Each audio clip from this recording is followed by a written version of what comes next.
This video will help you sleep and relax. But before we begin, I would like to know which city you're from and what time you're watching this.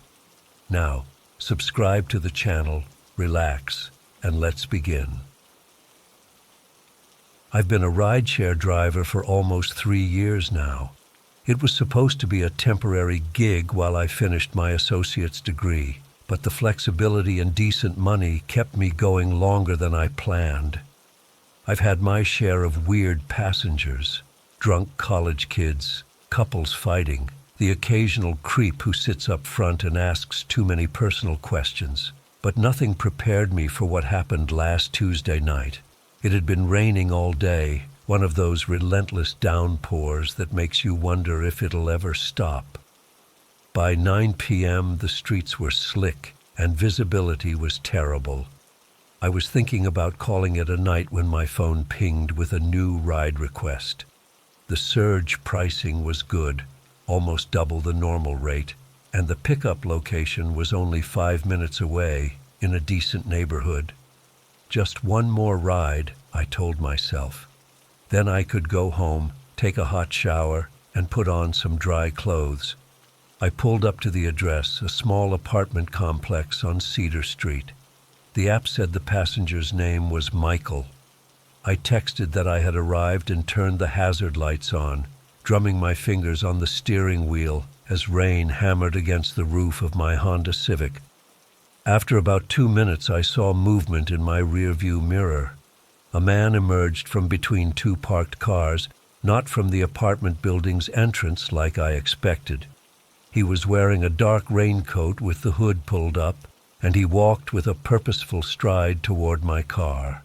Something about his approach made me uneasy, but I brushed it off. People act weird in bad weather. They just want to get out of the rain. He opened the back door and slid in without a word. Water dripped from his coat onto my seats. "Michael?" I asked, glancing in the rearview mirror. He nodded once, not meeting my eyes. I cleared my throat. "Headed to Westbrook Drive, right?" Another nod. I put the car in drive and pulled away from the curb. Usually I'd try to make conversation, but something about his demeanor told me he wasn't interested in small talk. That was fine. Some passengers prefer silence, and after a long day, I sometimes welcome it too. The rain intensified as we drove, the wipers struggling to keep up. Through the mirror, I could see him staring out the window, his face partially hidden by his hood, which he hadn't removed despite being in the car. His hands were resting on his knees, and I noticed they were clenched into tight fists. The tension radiating from the back seat was palpable. We drove for about 15 minutes, the silence growing more uncomfortable with each passing mile. The navigation showed we were getting close to his destination, a residential area on the outskirts of town. I didn't know Westbrook Drive well, but the GPS indicated it was in a newer development, somewhat isolated from the main part of the city. As we approached the final turn, I noticed his breathing had changed. It was faster, more deliberate. His fists clenched and unclenched rhythmically, and he started shifting in his seat. Red flags were going up in my mind. "Everything okay back there?" I asked, trying to keep my voice casual. He nodded curtly and turned his head toward the window. I made the final turn onto Westbrook Drive. The streetlights were sparse here, and the rain made everything look hazy and indistinct. The houses were set far back from the road, with long driveways and large yards. It was the kind of neighborhood where people value privacy, and where screams wouldn't easily be heard by neighbors. My GPS announced, "You have arrived at your destination," as I pulled up to a house with no lights on. It looked completely dark, like no one was home. I put the car in park and waited for him to get out. He didn't move. "This is the address, right?" I asked, glancing again in the rearview mirror. That's when everything changed. "Keep driving," he said, his voice low and flat. It was the first time he'd spoken. I tried to stay calm. "Sorry, but this is the destination you entered. If you need to go somewhere else, you'll have to update the app." Before I could finish, he lunged forward with shocking speed. His arm shot between the front seats, and his hand clamped onto the steering wheel. His grip was incredibly strong, like nothing I'd ever felt before. "Keep driving." Each word was punctuated with a tightening of his grip. With his other hand, he grabbed my shoulder, fingers digging in painfully. I stomped on the gas pedal instinctively, the car lurching forward. He yanked the wheel sharply to the right, forcing us off the road. We bumped over the curb and onto a dirt path that led into the wooded area behind the houses. "What are you doing?" I screamed, trying to wrest control of the wheel. "Let go!" He was stronger than me, much stronger. I couldn't break his grip on the wheel. The car bounced violently as we drove deeper into the trees, the headlights illuminating a narrow path ahead. "Help!" I shouted, hoping someone might hear, but the storm drowned out my voice.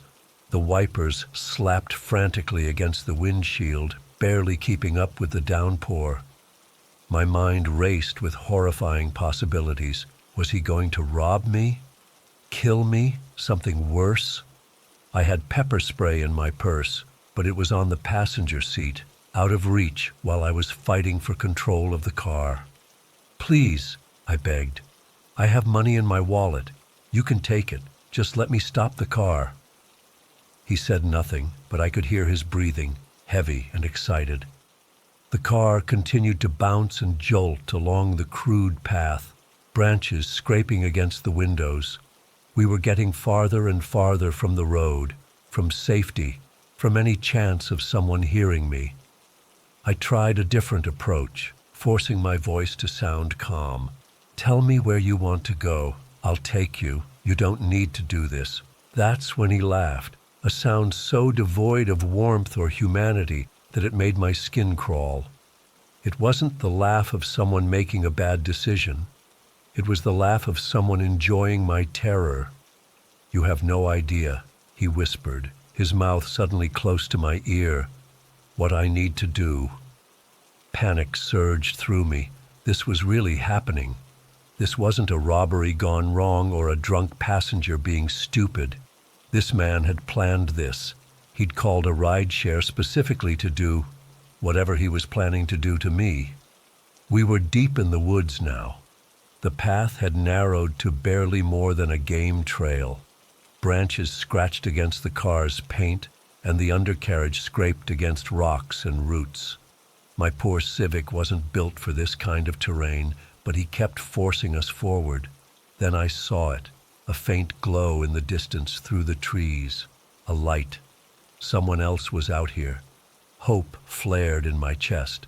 If I could just get to that light, maybe there would be people, help, safety. The passenger saw it too. I felt him tense, his grip on the wheel momentarily slackening. It was my only chance. In one desperate move, I slammed on the brakes and threw the car into park. The sudden stop pitched him forward, his grip on the wheel breaking. I hit the unlock button, flung my door open, and threw myself out into the rain.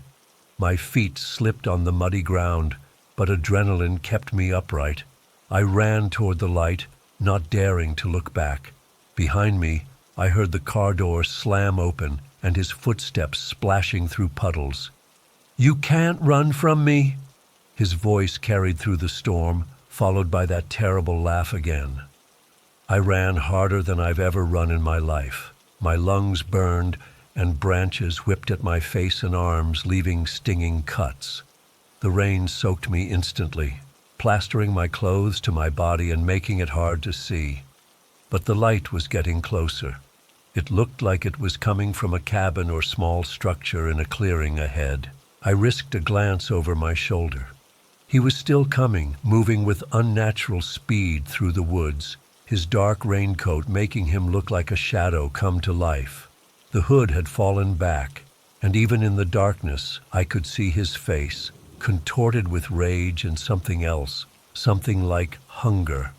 My foot caught on a root and I went down hard, pain shooting through my ankle. I scrambled up, but my ankle wouldn't support my weight properly. Panic threatened to overwhelm me as I heard him getting closer. I limped forward as fast as I could, half running, half dragging myself toward the light. The clearing was just ahead now. I could see it was a small cabin with a single window illuminated. Someone was there. "Help!" I screamed with all the strength left in my lungs. "Please help me!"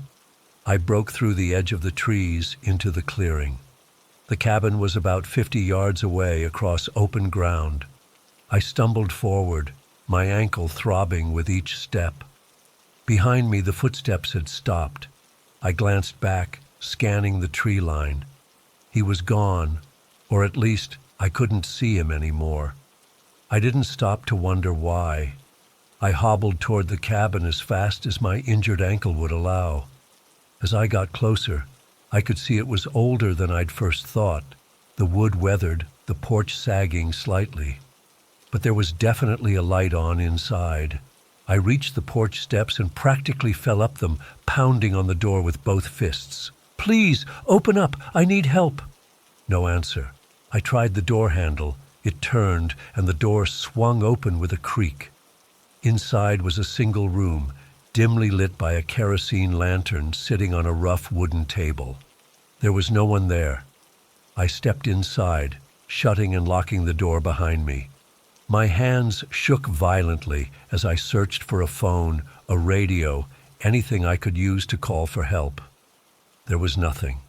No electricity, no plumbing, just the lantern, the table, a small wood stove, and a narrow cot against one wall.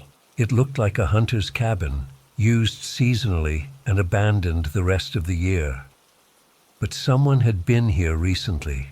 The lantern was lit, and when I touched the wood stove, it was still warm. A noise outside made me freeze. Footsteps on the porch. Slow, deliberate. I looked around frantically for a weapon, anything I could use to defend myself. There was a cast-iron poker by the wood stove. I grabbed it, my knuckles white around the metal handle. The doorknob turned slowly, testing the lock. Then came a knock, 3 measured taps. "I know you're in there," his voice came through the door, eerily calm now. "Open the door, Olivia." My blood ran cold. I hadn't told him my name. It wasn't displayed in the app. Only my first initial and last name showed to passengers. "The people who were here," he continued, "they're gone now. It's just you and me." People? Had there been people here? Where did they go? And how did he make them leave? "Go away," I shouted, trying to sound braver than I felt. "I called the police. They're on their way right now." It was a desperate lie. He laughed, that horrible laugh again. "No, you didn't. There's no signal out here. No one knows where you are." He was right. I checked my phone as soon as I got inside. No service. The door shuddered as he threw his weight against it. The frame cracked slightly. It wouldn't hold for long. I looked wildly around the cabin again, noticing for the first time a small window at the back. It might be tight, but I could fit through it. I moved quickly, setting down the poker just long enough to unlatch the window and push it open. The rain was still coming down hard outside. Another slam against the door. The wood splintered around the lock. I grabbed the poker again and climbed awkwardly through the window, my injured ankle screaming in protest. I dropped to the muddy ground outside and limped toward the trees on the far side of the clearing, opposite from where I'd come in. The door crashed open behind me as I reached the tree line. I didn't look back, just plunged into the darkness of the woods, the poker still clutched in my hand. I had no plan except to get away, as far away as possible. My ankle throbbed with each step, but fear kept me moving. The rain had lessened slightly, but the ground was saturated and slippery. I fell several times, each time forcing myself back up, ignoring the pain and exhaustion. I don't know how long I ran, limped, and crawled through those woods. Time lost all meaning. Eventually, I realized I couldn't hear anyone behind me anymore. Had I lost him, or was he just toying with me, letting me think I'd escaped? I kept going, using the poker as a makeshift walking stick. The trees began to thin out, and I caught glimpses of what looked like a road ahead. Hope surged through me again. When I finally broke through the trees, I found myself standing at the edge of a highway. Not a small country road, but a major highway with occasional cars speeding past. I had no idea where I was or how far I'd traveled from where my passenger had forced us off the road. I staggered to the roadside and waved frantically at every set of headlights that approached. Several cars sped past, either not seeing me in the dark and rain or choosing not to stop for a wild-looking woman covered in mud and brandishing an iron poker. Finally, a pickup truck slowed and pulled onto the shoulder about 20 yards ahead of me. I limped toward it as fast as I could, constantly glancing over my shoulder to make sure he wasn't following me. The driver, an older man with a gray beard, rolled down his window but didn't unlock the doors. "You okay, miss?" he asked, eyeing me warily. I probably looked deranged, soaking wet, covered in mud and scratches, hair matted to my head, clutching a fireplace poker like a weapon. "Please," I gasped, my voice hoarse from screaming and exhaustion. "I need help." A man, my rideshare passenger, he forced my car off the road. He chased me through the woods. "Please, can you take me to the police?" The man studied my face for a long moment. I must have looked genuinely terrified because he finally nodded and unlocked the passenger door. "Get in. There's a blanket behind the seat. Police station's about 15 miles from here." I climbed in, my body shaking uncontrollably now that the immediate danger seemed past. I wrapped the blanket around myself, still gripping the poker. "You want to put that thing down?" the driver asked, nodding at the poker. "Sorry," I mumbled, but I couldn't make my fingers release it. He didn't push the issue. As we drove, I gave him a disjointed account of what had happened. He listened silently, occasionally glancing at me with an expression I couldn't read. "You're lucky," he said finally. "Those woods stretch for miles. People get lost in there all the time. Some never come out." I didn't feel lucky. I felt violated, terrified, and utterly confused. How had a normal rideshare turned into this nightmare? Who was that man, and what had he wanted from me? At the police station, things moved quickly. Officers took my statement, photographed my injuries, and sent me to the hospital to have my ankle examined. A bad sprain, not broken. They took the clothes I was wearing for evidence and gave me scrubs to wear home. They found my car the next day, abandoned deep in the woods, the keys still in the ignition. The passenger was long gone, of course. The police checked the app information, but the account had been created with stolen credit card information and a burner phone. The address where I'd picked him up was an empty apartment. The tenant had been away on business for several days. The cabin I'd found? It belonged to a local hunting club, and no one was supposed to be using it this time of year. The police found the lantern still burning when they checked it out, but no signs of who might have lit it or why. It's been 5 days now. I haven't gone back to driving. I don't know if I ever will. The police say they're still investigating, but I can tell they don't have much to go on. They've shown me photo arrays of known offenders, but I haven't recognized anyone. I keep replaying that night in my head, looking for answers. Why did he target me specifically? What would have happened if I hadn't escaped? Who lit that lantern in the cabin? And where did they go? Sometimes I think I hear his laugh in my dreams, or I imagine I see a figure in a dark raincoat watching me from across the street. The doctors say it's PTSD, that I should talk to someone. Maybe they're right, but there's one thing I can't explain, one detail that keeps me up at night. When the police were taking my statement, they asked for a description. I told them everything I could remember: height, build, what little I saw of his face. But when they asked about distinguishing features, I remembered something I hadn't consciously registered at the time. When he lunged forward to grab the steering wheel, his sleeve rode up slightly. On his wrist was a tattoo, small but distinct. It was a series of numbers, like a date, 06-17-18. The officer taking my statement got very quiet when I mentioned this. When I asked what was wrong, he said there had been another incident, almost exactly like mine, 3 years ago. A female rideshare driver disappeared after picking up a passenger on a rainy night. Her car was found abandoned in those same woods. Her body was discovered 6 months later.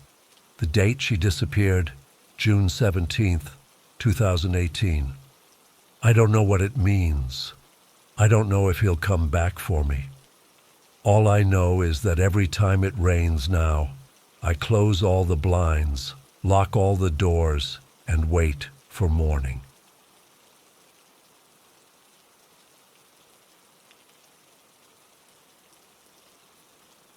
I don't even know where to begin with this. I've been staring at my screen for 20 minutes, trying to figure out how to put this into words. My hands are still shaking. It's been 3 weeks since it happened, but every time I close my eyes, I'm right back there on that road. For context, I'm a journalist for the Eastern County Tribune. Not exactly New York Times material, but it pays the bills.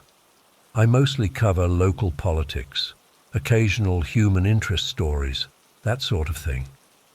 3 weeks ago, I was assigned to interview Dorothy Caldwell, this 94-year-old woman who apparently was the first female foreman at the old Westridge manufacturing plant back in the 50s. My editor thought it would make a nice feature for our local legends section. Dorothy lives way out in the sticks, like seriously remote. The directions she gave me involved turning off the highway, then taking a series of increasingly narrow country roads. I remember joking to my wife that morning that if I didn't come back, she should tell the police to look for my body in the woods. That joke doesn't seem funny anymore. It was around 2:30 p.m. when I turned onto Mercer Road, this narrow, winding stretch that cuts through dense forest for about 7 miles before connecting to another county road. The pavement was cracked and faded, with weeds growing through in spots. I hadn't passed another car in at least 15 minutes. I was about halfway down Mercer when I rounded a bend and saw it.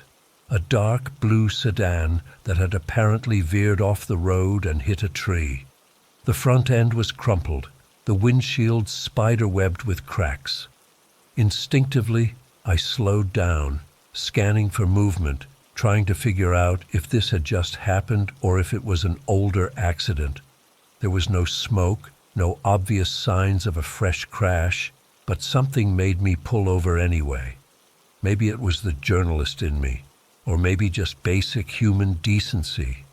You see a wreck on a deserted road, you stop to check if anyone needs help, right? I parked about 20 yards past the wreck, put on my hazards, though there was no traffic to warn, and walked back toward the car.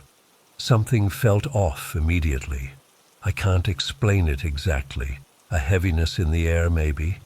A silence that felt too complete. The birds had stopped singing, I realized. The woods were absolutely quiet except for the sound of my shoes on the asphalt. As I got closer, I noticed there were no skid marks on the road. No broken glass beyond the immediate area of the crash. The car hadn't rolled or tumbled. It was positioned almost neatly against the tree, as if it had been placed there deliberately. I called out, "Hello! Anyone hurt? Need some help?" No response. The driver's side door was partially open. I approached cautiously, bending down to look inside, and that's when the first real jolt of fear hit me. The airbags hadn't deployed. In a crash hard enough to crumple the hood like that, the airbags should have gone off. And there was no blood, no personal items scattered around, no coffee cups, no phone chargers, nothing that would normally be in a car.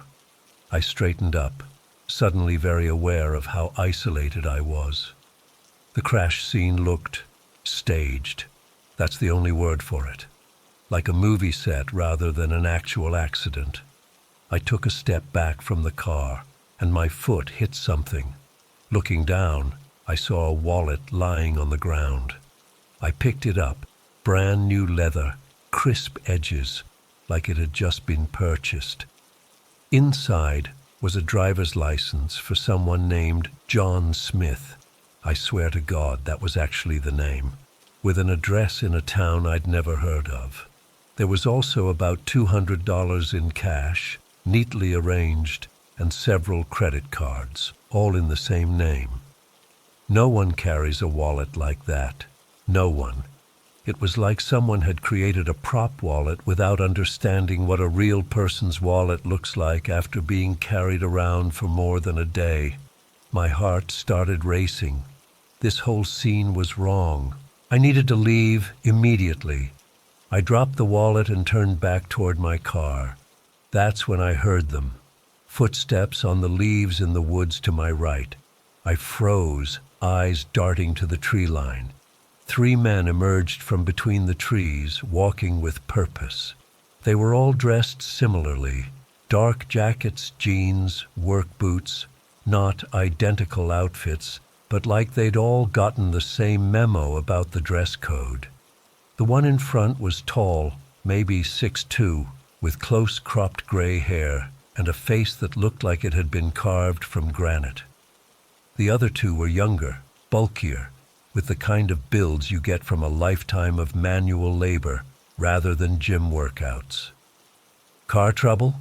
the older man called out, his voice friendly enough, but his eyes were cold, assessing me. "No, I was just checking if anyone needed help with the accident," I said, gesturing toward the crashed car.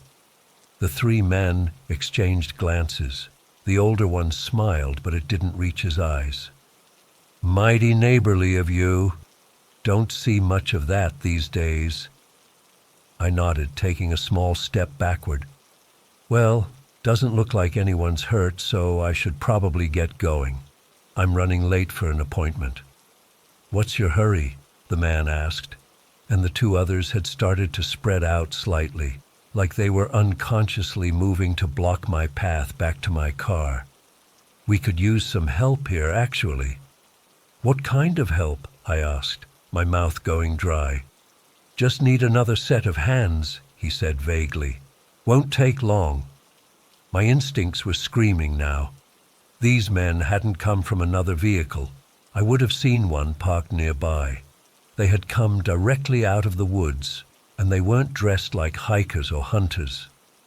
"Sorry, I really can't," I said, trying to keep my voice steady. "I'm on assignment. I'm a journalist with the Tribune. My editor is expecting me." At the word journalist, their expressions changed subtly.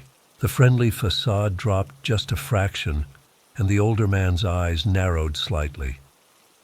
"Journalist, huh? What kind of story you working on out here in the middle of nowhere?"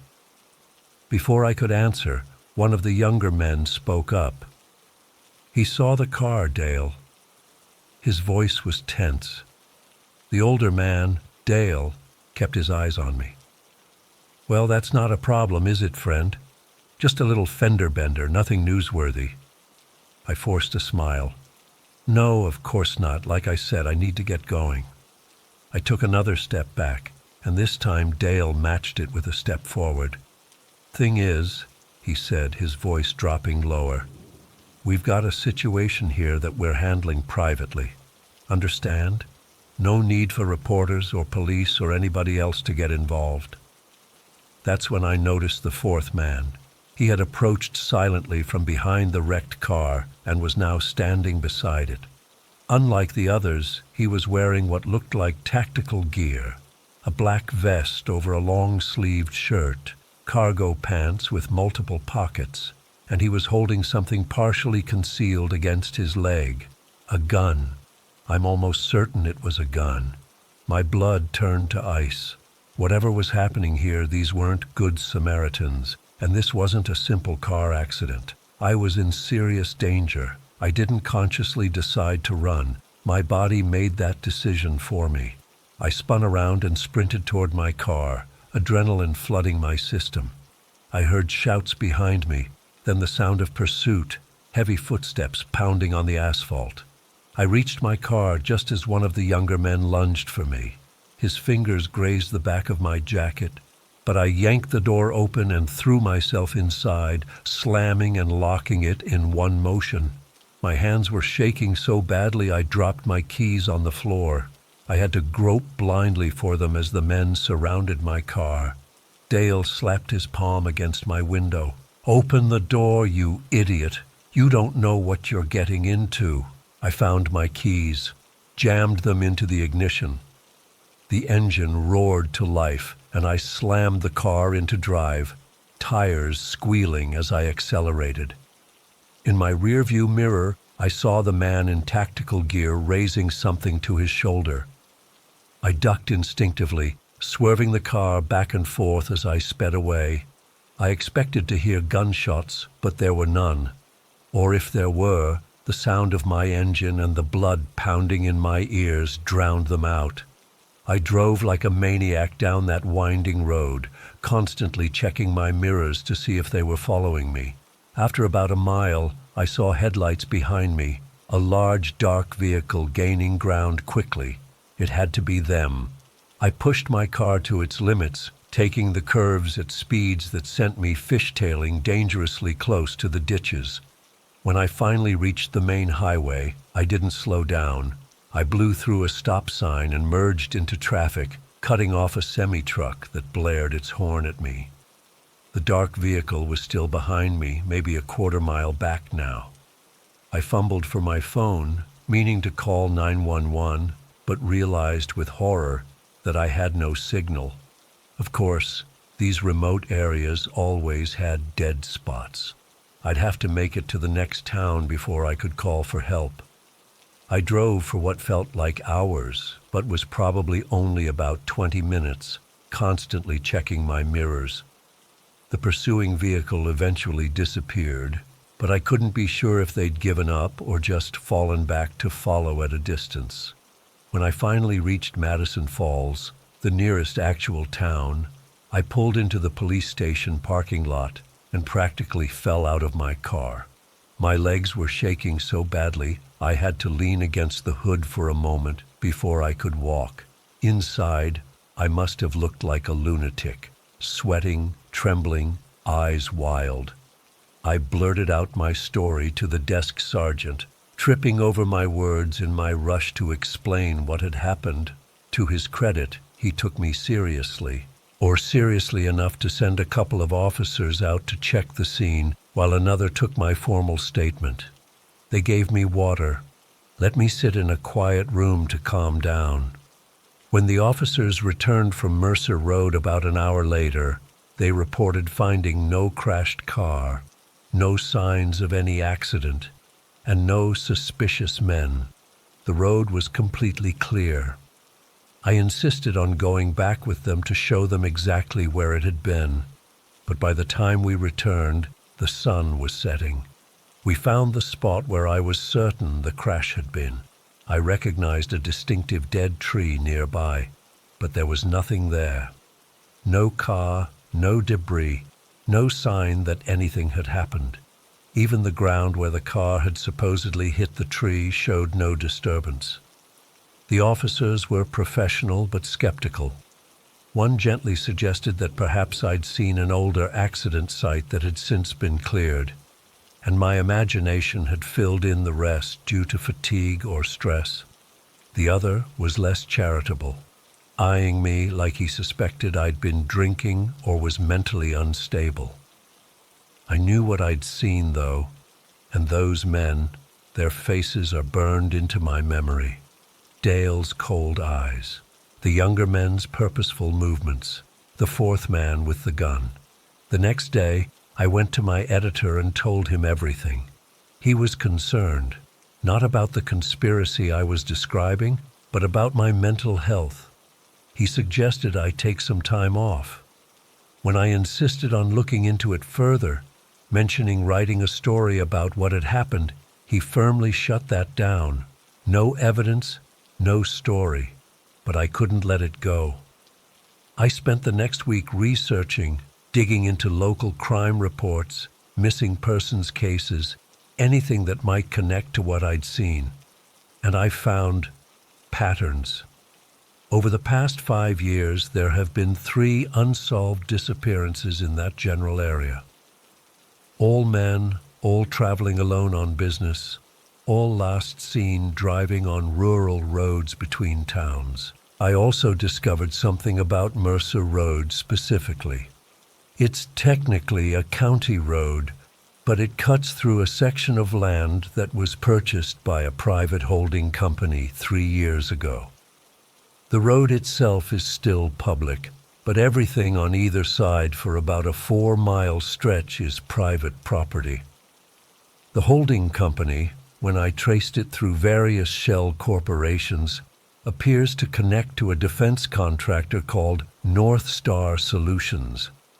2 days ago, I drove out to Dorothy Caldwell's house, my original destination that day, to finally conduct the interview I'd missed. After we talked about her work at the manufacturing plant, I casually brought up Mercer Road and asked if she'd ever noticed anything strange out that way. Her demeanor changed immediately. She became guarded, nervous, and quickly changed the subject. When I pressed gently, she said something I can't stop thinking about. Some roads aren't meant to be traveled, Mr. Mitchell. Some questions are better left unasked. Yesterday, I filed a formal report with the state police. They took my statement but didn't seem particularly interested. One officer mentioned that they get all kinds of reports about strange happenings on those back roads, and that most turn out to be nothing. This morning, I found an unmarked envelope in my mailbox. Inside was a single sheet of paper with typed text. "Drop it, for your sake and your family's." No signature, no return address. I'm not dropping it, though. I can't. But I'm scared. Not just for myself, but for my wife and our 8-year-old daughter. I've installed security cameras at our house. I've started varying my routes to and from work. I keep looking over my shoulder. I don't know what I stumbled upon on Mercer Road that day. A drug operation? Some kind of government black site? A human trafficking ring? Whatever it was, those men were prepared to eliminate any witnesses. And I have the terrifying feeling that they're not done with me yet. I'm writing all this down as a record in case something happens to me. If you're reading this and I've gone missing, start with North Star Solutions and stay away from Mercer Road.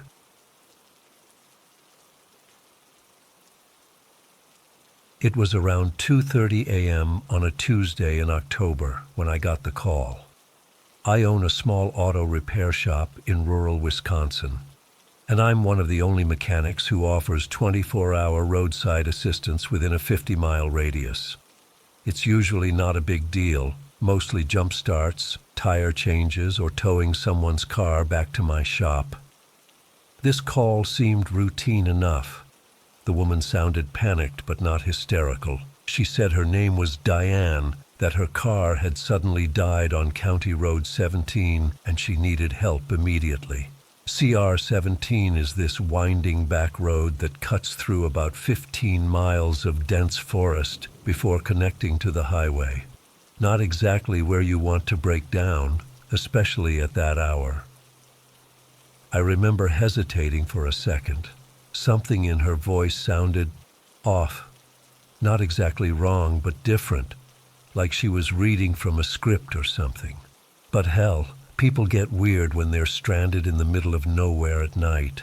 I've been a mechanic for 12 years now, and helping people is what I do. So I told her I'd be there in about 30 minutes, grabbed my tools, and headed out in my tow truck. It was one of those clear October nights where you can see every star in the sky, but the moon was just a sliver, barely giving any light.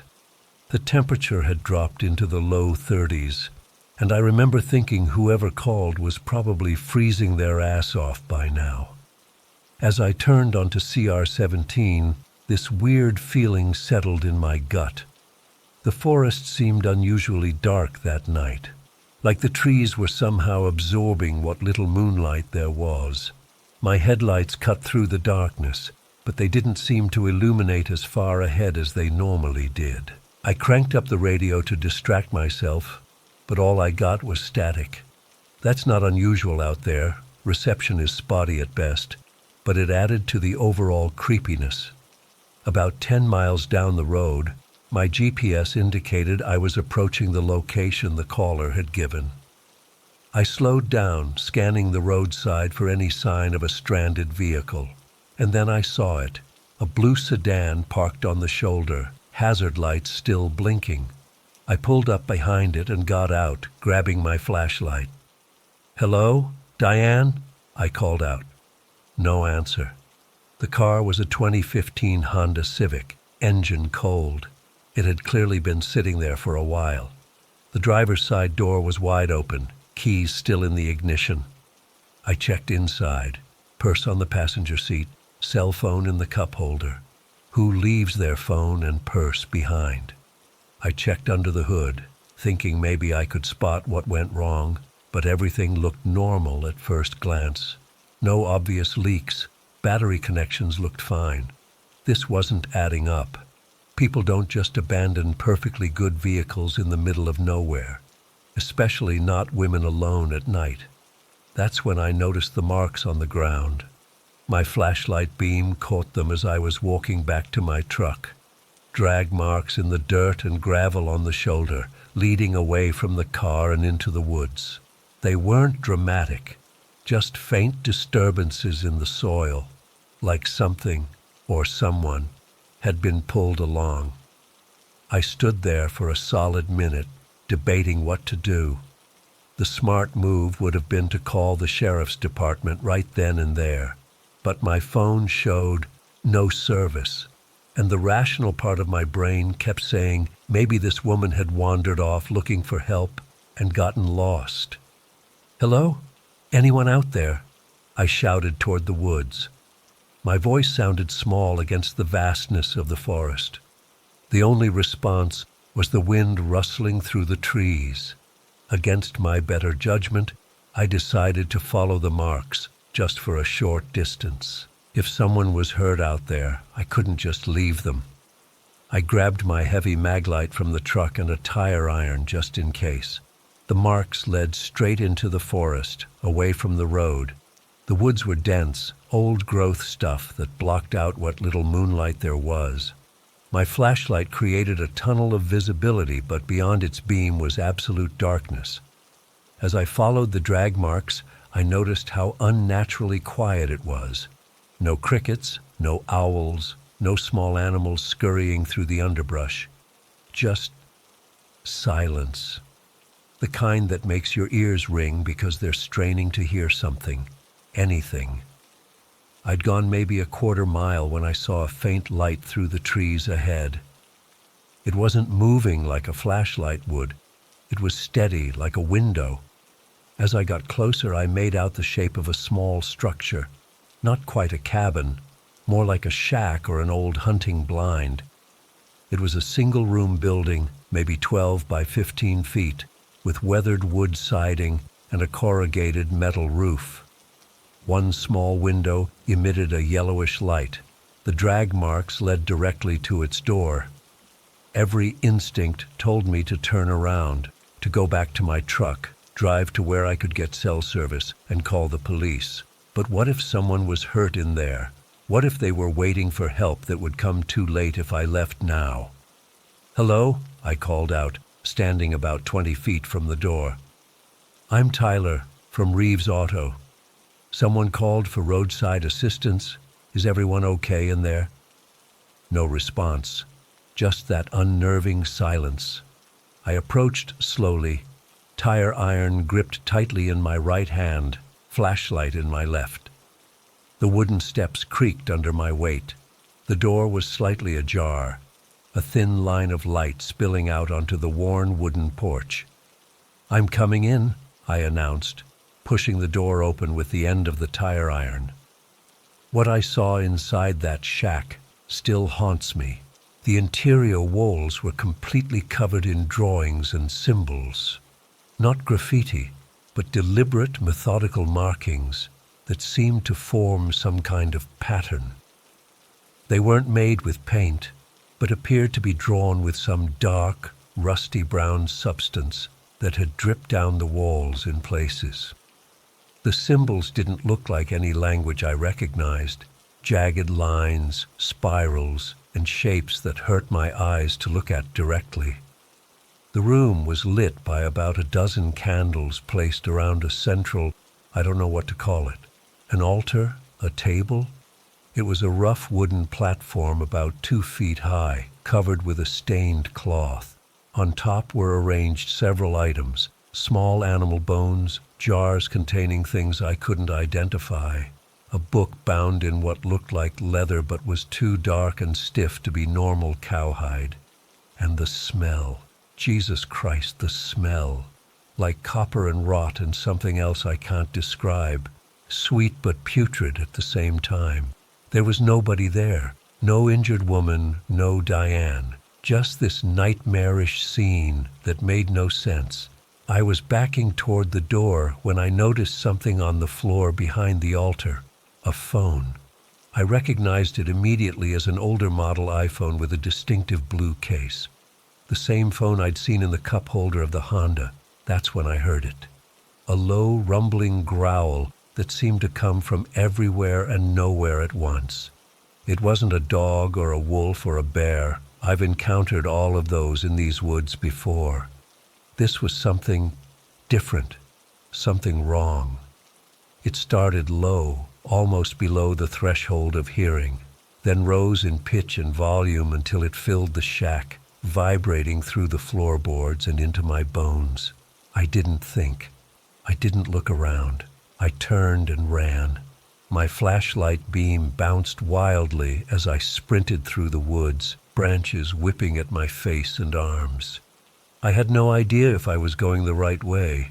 All I knew was I needed to get as far from that place as possible. Behind me, I heard movement, heavy footfalls crushing underbrush, but moving too quickly for anything as large as they sounded. I broke through the tree line onto the road and saw my truck, still parked behind the Honda. I've never moved so fast in my life. I fumbled with my keys, dropped them, grabbed them again with shaking hands. All the while, I could hear something moving in the forest behind me, just beyond the reach of my headlights. I finally got the door open and threw myself inside, locking it immediately. My hands were trembling so badly I could barely get the key in the ignition. The engine roared to life, and I slammed the gear shift into drive, tires spinning on the gravel shoulder before catching and launching the truck forward. In my rearview mirror, I caught a glimpse of something at the forest's edge. A shape darker than the surrounding darkness, tall and wrong somehow, in a way my mind couldn't process. And eyes, 2 pinpoints of light that weren't reflecting my taillights, but glowing with their own sick luminescence. I drove well over 80 km/h all the way back to town, not slowing down until I reached the sheriff's department. I burst in, probably looking like a lunatic, covered in scratches, clothes torn from branches, babbling about abandoned cars and shacks in the woods with altars and symbols. To their credit, they took me seriously enough to send 2 deputies out to check. They came back 3 hours later reporting they'd found the Honda Civic where I'd described, but no sign of drag marks leading into the woods. They'd searched the surrounding area and found nothing. No shack, no structure of any kind within a mile radius.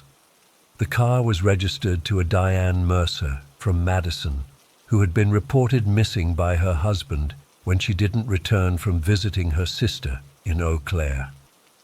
According to her sister, Diane had left around 10 p.m. the previous night. She should have been home by midnight. They're still looking for her. There have been searches.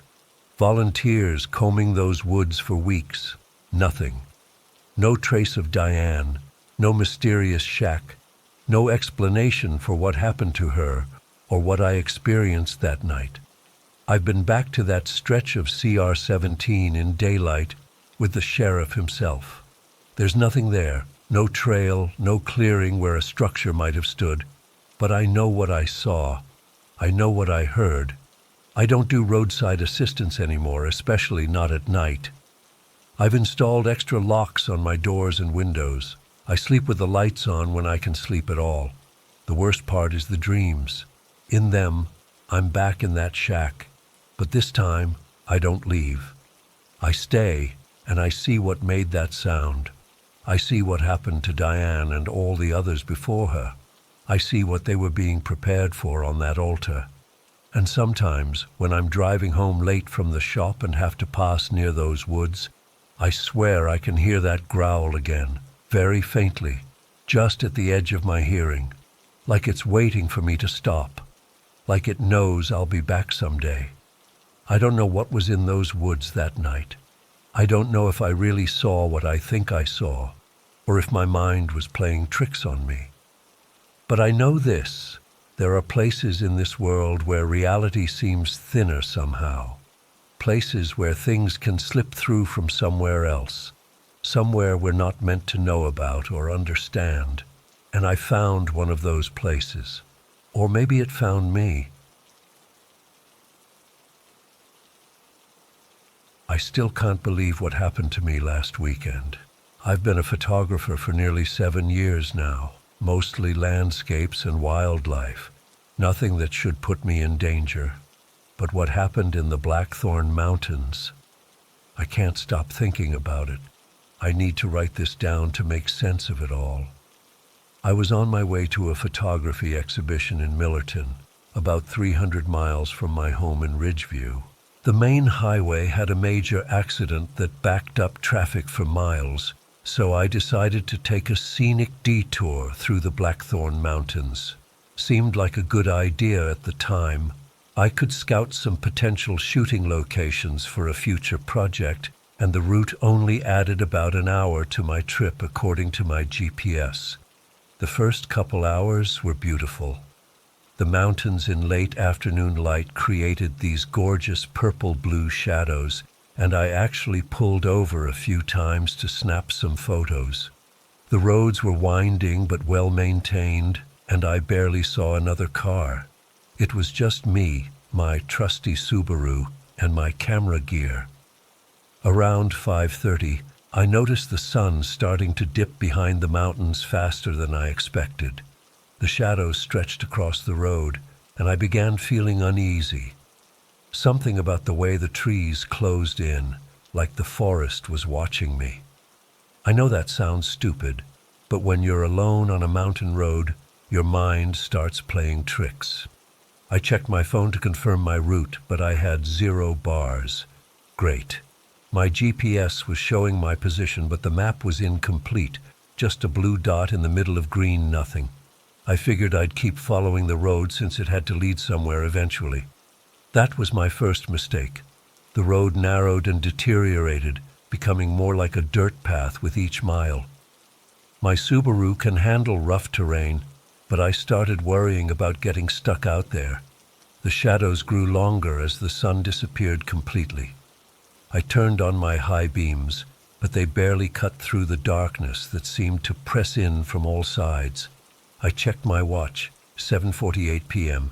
I'd been driving for nearly 4 hours on what should have been a 2-hour detour. My gas gauge was hovering just above a quarter tank. A knot formed in my stomach as I realized I was completely lost in the mountains with no cell service and dwindling fuel. That's when panic started creeping in. I'm usually level-headed, But being alone in the mountains after dark with no way to call for help, it got to me. I slowed down, trying to conserve gas while scanning the roadside for any signs of civilization. Miles of nothing but trees and shadows. Then, just as I was considering pulling over and spending an uncomfortable night in my car, I saw it. A faint yellow glow through the trees, maybe half a mile down a narrow side road. My heart leapt. Maybe whoever was there could give me directions, or at least let me use a phone. I turned onto the side road, which was barely more than a trail. My car bounced and jostled over exposed roots and rocks. The light grew brighter as I approached, and I finally saw its source. A cabin tucked between tall pines, with a single porch light illuminating the area around it. Relief washed over me. I parked about 50 feet from the cabin and grabbed my phone, just in case I could get a signal closer to the building. As I stepped out of my car, the mountain cold hit me immediately. It must have dropped 30 degrees since sunset. I zipped up my jacket and approached the cabin. Something felt off. The cabin looked well maintained with fresh-cut logs stacked neatly beside it, but there were no vehicles in sight, no smoke from the chimney either, despite the bitter cold. The porch light was on, but no lights shone from inside. Still, I was desperate for help, so I pushed aside my uneasiness and walked up to the door. The wood of the porch creaked under my feet. I hesitated before knocking, suddenly aware of how alone I was. If something happened to me out here, no one would even know where to look. I almost turned back to my car, but the thought of driving aimlessly through the mountains in the dark pushed me forward. I knocked 3 times, the sound echoing in the stillness. No answer. I knocked again, louder. Still nothing. I tried the doorknob. It turned easily in my hand. The door swung open with a low groan. "Hello?" I called out. "Is anyone home? I'm sorry to intrude, but I'm lost and need help." Silence. The cabin was dark except for a faint glow coming from somewhere in the back. I hesitated in the doorway, debating whether to enter. Breaking into someone's home wasn't exactly my style, but I was desperate. Maybe they had a landline I could use. I stepped inside, and immediately a strange smell hit me, sickly sweet, like overripe fruit mixed with something metallic. My stomach turned. I fumbled for a light switch on the wall and found one. The overhead light flickered to life, revealing a small, rustic living area. Everything looked normal at first glance: worn couch, wooden coffee table, stone fireplace. But as my eyes adjusted, I noticed odd details. Deep scratches in the wooden floor, dark stains on the couch cushions, and most disturbing, dozens of photographs tacked to one wall, all showing different people. They looked like candid shots taken from a distance, people who didn't know they were being photographed. My photographer's eye recognized the voyeuristic quality of these images immediately. These weren't family photos or friendly snapshots. These were surveillance photos. My skin crawled as I realized what I might have walked into. I was about to leave when a sound from the back of the cabin froze me in place. A subtle shift, like someone trying to move quietly.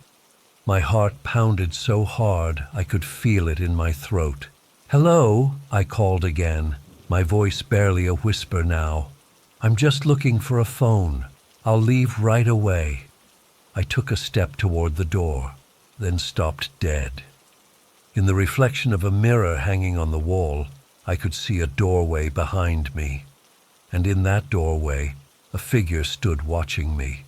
I couldn't make out many details in the dim reflection, just a tall silhouette with unnaturally rigid posture. Every instinct screamed at me to run, but I was paralyzed. I couldn't even breathe. The figure didn't move, didn't speak, just stood there, watching me with an intensity I could feel like a physical weight on my back. Slowly, I turned around. The figure stood in a doorway that must have led to a bedroom or kitchen. The light behind them left their face in shadow, but I could see enough. A man, tall and gaunt, wearing dark clothes, and his eyes. God, his eyes. Even in the shadow they caught the light somehow, gleaming like ice. Cold, inhuman. We stared at each other for what felt like an eternity. Then his lips stretched into a grin that made my blood run cold. It wasn't a smile of welcome or even menace. It was hunger, like a predator who just watched its prey wander willingly into a trap. "Are you lost?" he finally asked, his voice raspier than I expected, like he rarely used it. "Not many visitors up here." I managed to find my voice, though it trembled. "I was just looking for a phone. My GPS. I got lost on the back roads." He stepped forward into the light, and I had to suppress a gasp. His face was gaunt to the point of looking skull-like, with hollow cheeks and sunken eyes. That terrible smile never wavered. "No phone here," he said, taking another step toward me. "But you're welcome to stay. It's dangerous to drive these roads at night." "That's okay," I said, inching toward the door. "I need to get going. Someone's expecting me." "No one knows you're here," he said with absolute certainty. It wasn't a question. My hand fumbled behind me for the doorknob, but I misjudged the distance. The man took another step forward, now blocking the path to the door entirely. His posture changed subtly. Weight forward, hands loose at his sides, ready to move quickly. "I have some nice photos to show you," he said, gesturing to the wall covered in surveillance pictures. "You'll fit right in. A pretty addition to my collection." That's when I saw the knife tucked into his belt. Small but sharp, the blade catching the light as he moved. Terror exploded inside me. This wasn't just a creepy encounter. This man meant to hurt me. The cabin suddenly felt impossibly small. He stood between me and the door, barely 10 feet away. I backed up, bumping into a side table where an oil lamp sat. Without thinking, I grabbed it. He lunged forward with surprising speed. I swung the lamp with everything I had, connecting solidly with the side of his head. Glass shattered, oil splashed. He stumbled sideways with a surprised grunt, crashing into the wall of photos. I didn't wait to see if he'd get up. I bolted for the door, yanking it open and sprinting into the night. Behind me, I heard a howl of rage that didn't sound entirely human. I ran harder than I've ever run in my life, branches scratching my face and arms, my feet slipping on pine needles. I reached my car, fumbling with the keys with trembling hands. A crash from the cabin told me he was coming. Finally, the key slid home. I threw myself inside, locked the doors, and started the engine. As I slammed the car into reverse, my headlights illuminated the cabin porch. He stood there, blood streaming down one side of his face, that terrible grin still fixed in place. Our eyes met for a split second before I hit the gas, tires spinning on the dirt as I reversed back onto the main road. I drove recklessly fast down the mountain roads, constantly checking my rearview mirror, expecting to see headlights following me. None came, but I couldn't shake the feeling that he was still watching me somehow. After about 20 minutes of frantic driving, I spotted actual pavement, a real road. 10 minutes later, I saw a sign for the highway. I could have cried with relief. I drove until I found a 24-hour gas station with bright fluorescent lights and people. I parked under the brightest light in the lot and sat there shaking for nearly an hour. I should have reported it to the police, I know that. But what would I tell them? I couldn't even explain where the cabin was. I'd been lost, driving random mountain roads for hours. And the thought of going back there, even with police, I just couldn't. It's been 5 days, and I still wake up in cold sweats. seeing those ice-cold eyes and that hungry smile. Sometimes I think about those photos on the wall and wonder who those people were, and if any of them made it out alive. The worst part? Yesterday I was reviewing some landscape shots I'd taken early in my drive before I got lost. In the background of one photo, barely visible among the trees on a distant ridge, a figure watching me, hours before I ever reached that cabin.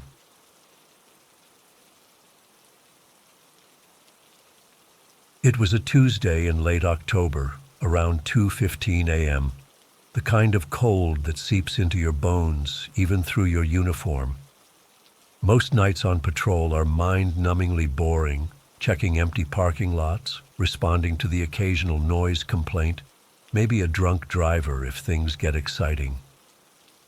I was on my third coffee, driving through the industrial district where all the warehouses shut down after 5 p.m., dead silent. My radio crackled. Dispatch reported a suspicious vehicle parked on the shoulder of Old Mill Road, a dark sedan with no plates, called in by a truck driver passing through. Probably nothing, I thought. Abandoned car, maybe some teenagers getting high. But protocol is protocol, so I responded that I was en route. Old Mill Road runs along the edge of those woods that everyone in town avoids after dark. Too many urban legends, I guess. As I turned onto it, my headlights caught the reflectors of a car about a quarter-mile ahead. It was parked at an odd angle, half on the gravel shoulder, half in a shallow ditch. No lights on. I pulled up about 20 feet behind it and called in my position. Standard procedure. I hit it with the spotlight from my cruiser, a black sedan, older model, maybe a 2000s Toyota. Heavily tinted windows, which is already a violation in our state. The car was covered in a thin layer of dust, like it had been driven on dirt roads. Something felt off. The driver's door was slightly ajar, but there was no movement. I grabbed my flashlight, unsnapped my holster strap, and approached from the driver's side, calling out, "Police officer, anyone in the vehicle?" No response. I approached cautiously, scanning the surroundings. The woods were pitch black beyond my flashlight beam. When I got to the driver's door and pulled it open, the interior was empty. No keys in the ignition. Nothing on the seats except some fast food wrappers. But there was this smell, a sickly mix of sweat and something metallic that made my stomach turn. I was about to check the back seat when I heard it, a faint thumping sound coming from the trunk. Then again, 3 distinct knocks. My adrenaline spiked immediately. I ran my flashlight around the perimeter of the trunk, looking for the release. "Is someone in there? This is Officer Walsh with the police department. Can you hear me?" More thumping, more urgent this time. And then, I'll never forget this, a muffled female voice saying, "Help me, please help me."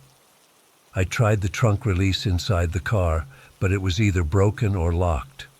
I called for backup immediately, telling dispatch I had a possible kidnapping situation. Then I went to my cruiser for the crowbar I keep in my emergency kit. It took me 3 tries to force that trunk open. The metal groaned, and when it finally popped, I wasn't prepared for what I saw. A woman, maybe mid-20s, was curled up inside.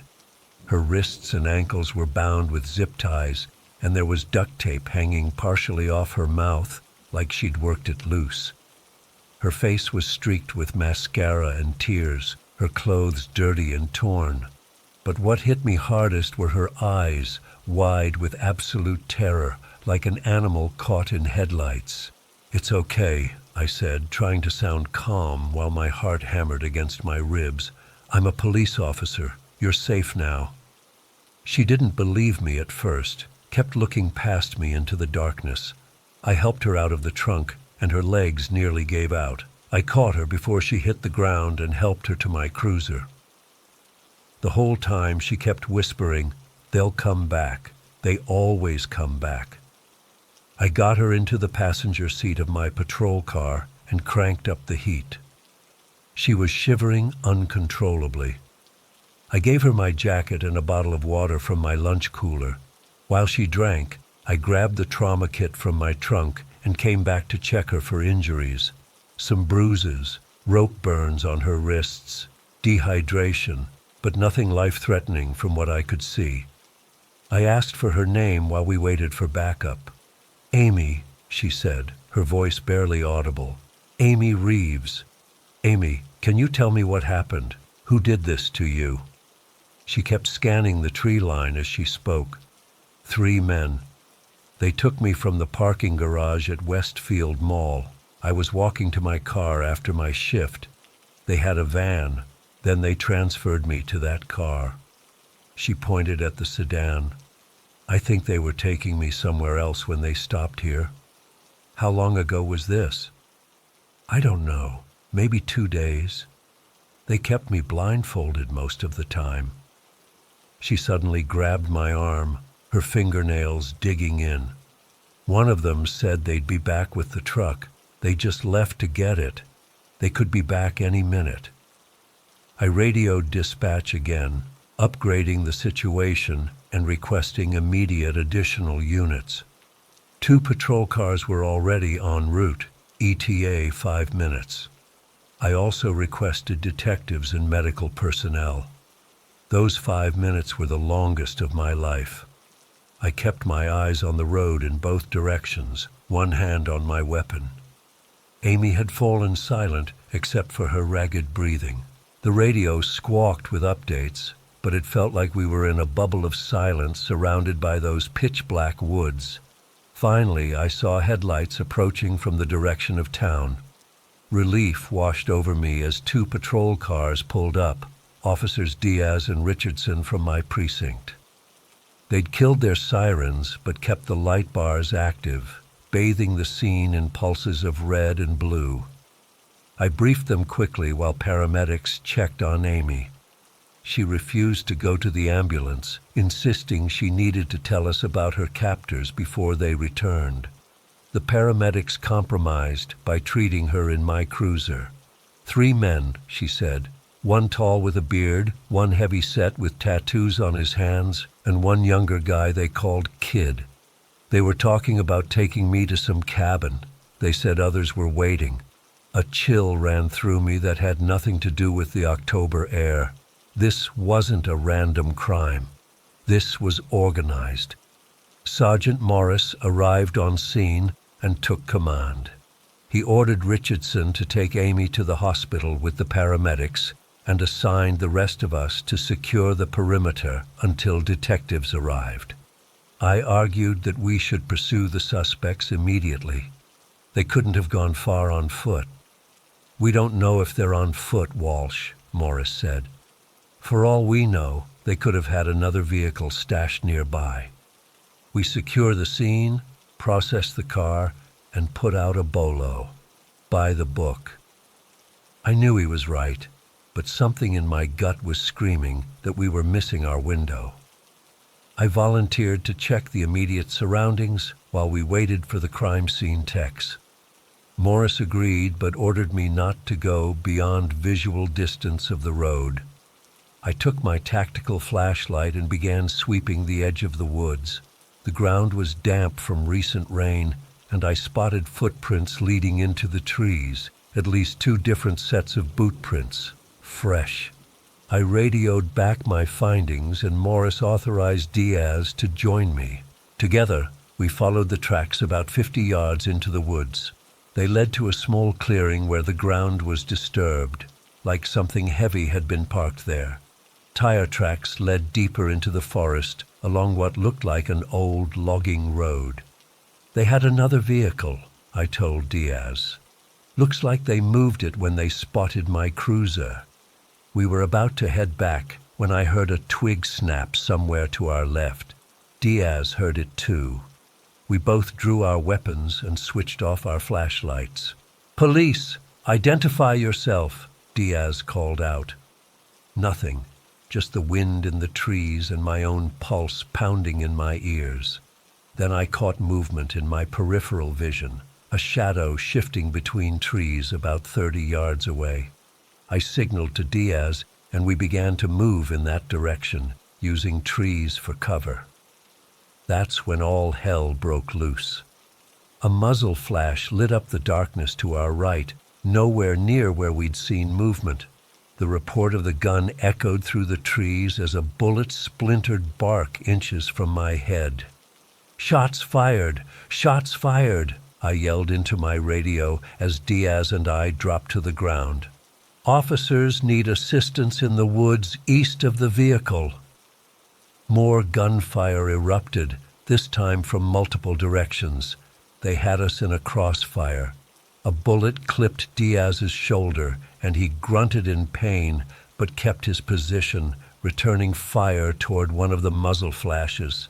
I could hear shouting through my radio, Morris coordinating response, but in the chaos, I couldn't make out the words. All I knew was that we were pinned down and outnumbered. "Walsh, 9 o'clock, Diaz shouted. I swung left and caught a glimpse of someone rushing between trees. I fired twice. A cry of pain told me at least one round found its mark. But our position was compromised. "We need to move," I told Diaz. "They're going to flank us." We began retreating, alternating covering fire. My training kicked in, but this was different from the range or even routine arrests. These people were organized, tactical. They knew what they were doing. As we fell back toward the road, I heard the blessed sound of sirens in the distance. Lots of them. Our backup was coming in force. The gunfire from our attackers became sporadic, then stopped altogether. We reached the edge of the woods to find the scene transformed. 4 additional patrol cars had arrived, along with a tactical response vehicle. Officers had established a perimeter, and Morris was coordinating with dispatch to get air support. Diaz was immediately taken to an ambulance. His wound wasn't severe, but he'd lost blood. I gave Morris a quick rundown of what happened while a medic checked me for injuries I hadn't even realized I might have.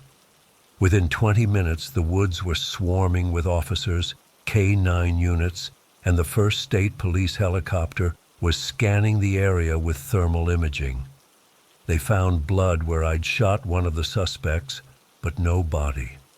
The tire tracks led to a service road that connected to the highway 3 miles away. We spent the next 6 hours combing those woods, found nothing but a dropped burner phone and shell casings that didn't match any weapons in our database. Back at the station, I gave my statement while the adrenaline was still pumping. The sedan had been stolen from a long-term parking lot at the airport 2 weeks earlier. Inside the trunk, crime scene techs found hair, blood, and fibers from at least 3 different victims, according to preliminary tests. Amy Reeves wasn't the first, and if we hadn't found her, she wouldn't have been the last. I finally got to see her again at the hospital around noon the next day. She looked better. Some color back in her face, clean clothes provided by victim services. She grabbed my hand when I entered the room.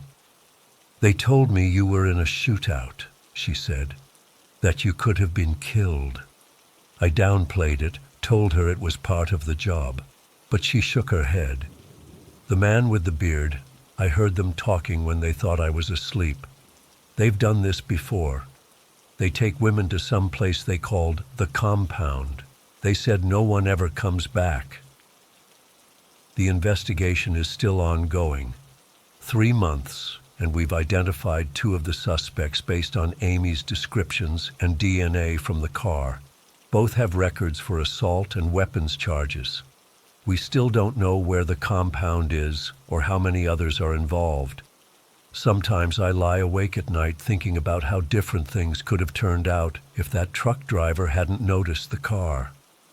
If I'd arrived 10 minutes later. If Diaz and I had pushed deeper into those woods. Last week, State police found another abandoned car with the same MO, 40 miles from where we found Amy. The trunk was empty, but there was blood inside. Fresh. I volunteered for the task force when they formed it. My sergeant tried to talk me out of it. Said I should take some time, process what happened. But how can I? Someone's got to find this compound. Someone's got to stop these people before they take anyone else. Every night when I put on my vest and badge, I scan the roadside a little more carefully. I check every parked car I pass, and I look at the woods differently now because I know what's out there, and I know they're still watching.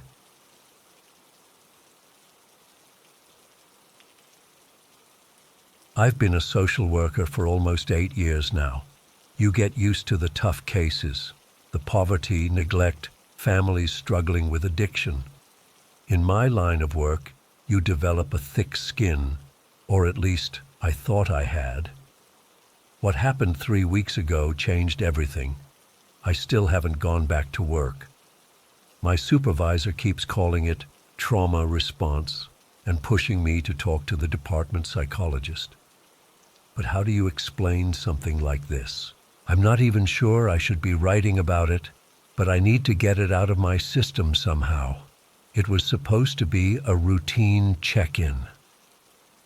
The Weber family lived about 40 minutes outside town on an old farmhouse property. Mom, Dad, and their 7-year-old daughter, Riley. They'd been flagged after Riley's teacher reported some concerning behaviors and possible signs of neglect. Nothing extreme, just enough to warrant a visit. The drive there was actually nice. It was early May, weather was perfect, and I remember thinking how beautiful the countryside looked. Funny how your brain holds on to those normal details right before everything goes to hell. About halfway there, I lost cell service. Pretty common in the rural parts of our county. I wasn't worried since I had the address entered in my GPS. I remember noticing how the houses got fewer and farther between the further I drove. The Weber place was at the end of a long gravel road, no neighbors in sight. When I first saw the farmhouse, I felt this weird pit in my stomach. Nothing specific triggered it. The house itself was ordinary, white with faded blue trim, probably built in the 1940s, but something felt off. The property was overgrown, with rusted farm equipment scattered around, no vehicles in the driveway, which was strange since I'd called ahead to confirm the appointment. I sat in my car for a minute, second-guessing myself. In hindsight, I should have trusted that feeling. I've learned to listen to those instincts now. I grabbed my tablet with the case notes and walked up to the house. The porch steps creaked under my weight. I knocked and waited, but no one answered. I called out, "Hello, Mr. or Mrs. Weber. It's Layla Martinez from Child Protective Services." Nothing. I knocked again, louder this time. I was about to leave a note and reschedule when I noticed the door wasn't fully closed. It was cracked open about an inch, and that's when I saw it, a smear of something dark red on the doorframe. My heart started racing. I should have left right then, driven to the nearest place with cell service and called the police. That's protocol. But I kept thinking about Riley, that little girl, and what if she was hurt inside? I pushed the door open. "Hello? Is anyone here? I'm a social worker." The smell hit me first, metallic and wrong. The living room was destroyed. A coffee table was flipped over, a lamp smashed on the floor, picture frames scattered, and there were dark stains on the beige carpet. I knew it was blood even before my brain fully processed it. I started shaking. I remember trying to steady my breathing, telling myself to just back out slowly and run to my car, but then I heard it. A small sound from upstairs, like a whimper. "Riley!" I called out, my voice barely above a whisper. Another whimper, slightly louder. I stood frozen at the bottom of the stairs, trying to decide what to do. Protocol says never put yourself in danger. We're not police officers. But there was a child upstairs. I couldn't just leave. The staircase was narrow, each step creaking as I slowly made my way up. There were more stains on the wall, handprints in blood. I felt like I was moving through some horrible dream. The upstairs hallway had 4 doors. 3 were open, a bathroom and 2 bedrooms, both in similar states of destruction as downstairs. The 4th door was closed. I approached it slowly, listening. Another small cry came from inside. "Riley, it's Ms. Martinez. I'm here to help you. Can I come in?" No answer, just another whimper. I turned the knob and pushed the door open. The bedroom was small, clearly a child's room with pale yellow walls and butterfly decals. And there, huddled in the corner between the bed and the wall, was Riley. Her face was streaked with tears and dirt, her pink pajamas splattered with what looked like blood. She was hugging her knees to her chest, rocking slightly. "Riley?" I said softly, approaching slowly. "Are you hurt? Where are your parents?" She just stared at me with these huge, terrified eyes. I knelt down in front of her, careful not to get too close too quickly. "I'm here to help you," I said. "Can you tell me what happened?" She shook her head violently, fresh tears streaming down her face. That's when I heard it, a thump from somewhere downstairs. Riley's eyes went wide with panic. She lunged forward and grabbed my arm so hard her nails dug into my skin. She wasn't talking, but her eyes were screaming at me. Another thump, followed by the sound of something being dragged across the floor. Someone was downstairs. In that moment, everything narrowed to a single thought. Get this child out of here. I didn't care about protocol or proper procedures. I scooped Riley up. She was so small, couldn't have weighed more than 45 pounds, and she clung to me like her life depended on it. "We need to be very quiet," I whispered in her ear. "I'm going to get you somewhere safe." The hallway seemed a million miles long as I crept toward the stairs, Riley's face buried in my shoulder. I could feel her heart pounding against my chest. Halfway down the stairs, I saw movement in the living room. A shadow passed across the doorway to what must have been the kitchen. I froze, holding my breath. Riley was trembling in my arms. I had a split-second decision to make. The front door was maybe 15 feet away, but whoever was in the kitchen would definitely see us if they stepped into the living room. There was a side door visible through the dining room, but that meant moving deeper into the house. Another sound from the kitchen, metal scraping against something. I decided to risk the front door. I took the remaining stairs as quietly as possible, each creak sounding like a gunshot to my ears. At the bottom, I paused, listening. More sounds from the kitchen, running water now. I ran. 3 steps, 5, 8. I hit the front door at a near sprint, yanking it open with my free hand while balancing Riley with the other. The hinges let out a betraying squeal. A shout came from behind us. I didn't look back. I just ran, faster than I've ever run in my life, down the porch steps and across the overgrown yard toward my car. Riley was surprisingly silent, her arms wrapped around my neck in a death grip. I fumbled with my keys, managed to get the door open, and practically threw us both inside. My hands were shaking so badly I could barely get the key in the ignition. As I started the car, I finally looked back at the house. Someone was standing in the doorway, a man, I think, though I couldn't make out details at that distance. He took a step forward. I slammed the car into reverse, spraying gravel as I backed up, then shifted to drive and floored it down the long driveway.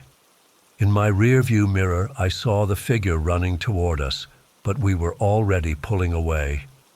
I drove like a maniac down that gravel road, not slowing until we hit the main highway. Riley hadn't made a sound since we left the house. She was just staring straight ahead, still holding on to me with one hand. "You're safe now," I kept saying. "You're safe, I promise." It took almost 15 minutes of driving before my phone showed a signal bar. I pulled over immediately and called 911, my voice breaking as I tried to explain what I'd found. The operator kept asking me questions I couldn't answer. No, I didn't know where the parents were. No, I didn't know who was in the house. No, the child hadn't told me anything. While I was still on the phone, Riley finally spoke, just one word, whispered so quietly I almost missed it. "Monster." I asked her what she meant, but she went silent again, staring out the window. The police told me to drive to the nearest town, a place called Franklin, about 10 minutes away, and wait at the gas station there. When we arrived, I carried Riley inside. The cashier took one look at us and immediately led us to a back room. I must have looked as terrified as I felt. 2 police cars arrived within minutes, followed by an ambulance. They took Riley from me. She screamed when they tried to separate us, so they let me hold her hand while the paramedics checked her over. Physically, she was unhurt. The blood on her pajamas wasn't hers. I gave my statement to the officers while a female deputy sat with Riley. I told them everything: the open door, the destroyed house, the blood, the person who chased us. They kept asking if I was sure about what I'd seen, exchanging these looks like they thought I was exaggerating. One officer stepped outside to make a call, then came back looking grim. They'd sent cars to the property. "Ms. Martinez, we need you to stay here until our officers secure the scene," he said, "for your safety and as a potential witness." I sat in that gas station for 3 hours. They brought Riley a stuffed animal and some juice. She wouldn't let go of that toy or my hand. She still wasn't talking except to whisper "monster" a few more times. When the officers finally returned, their faces told me everything before they said a word. "We found blood throughout the house, signs of a violent struggle," one said, "but no bodies, no Mr. or Mrs. Weber."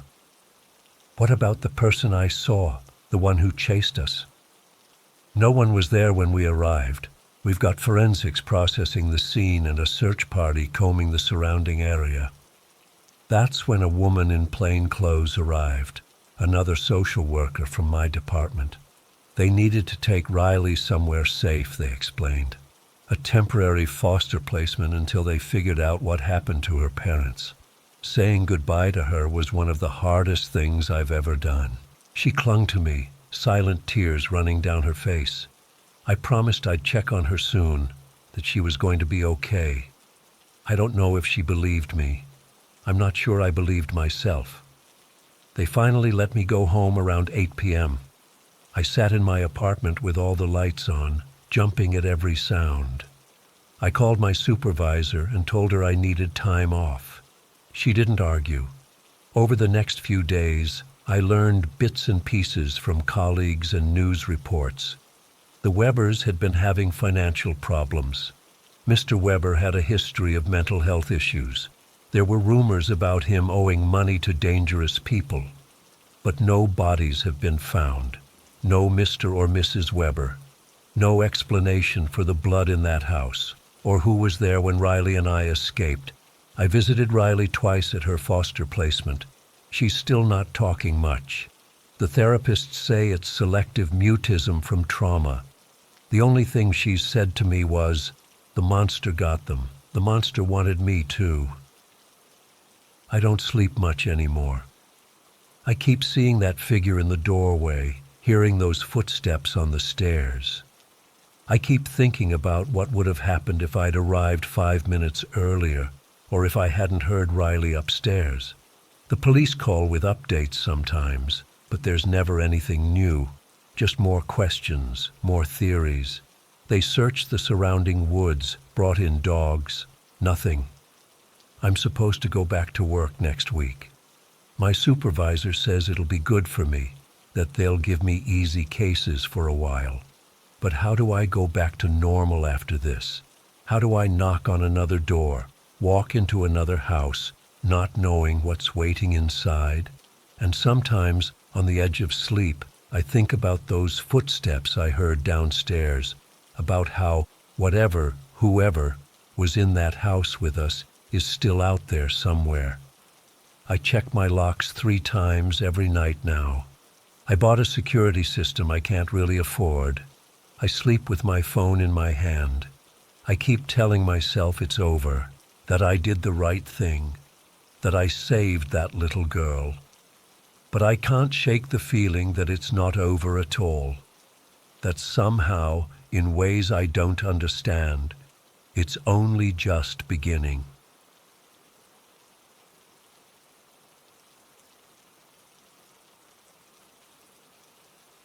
I still can't sleep properly, even after 3 weeks. Every time I close my eyes, I see those cages. I hear those footsteps. I smell that awful stench. I need to get this out of me, put it somewhere outside my head. I'm a junior at Westlake University studying environmental science. 3 Fridays ago, I was driving back from visiting my folks who live about 4 hours north of campus. I usually take the main highway, but there was a major accident that had traffic backed up for miles.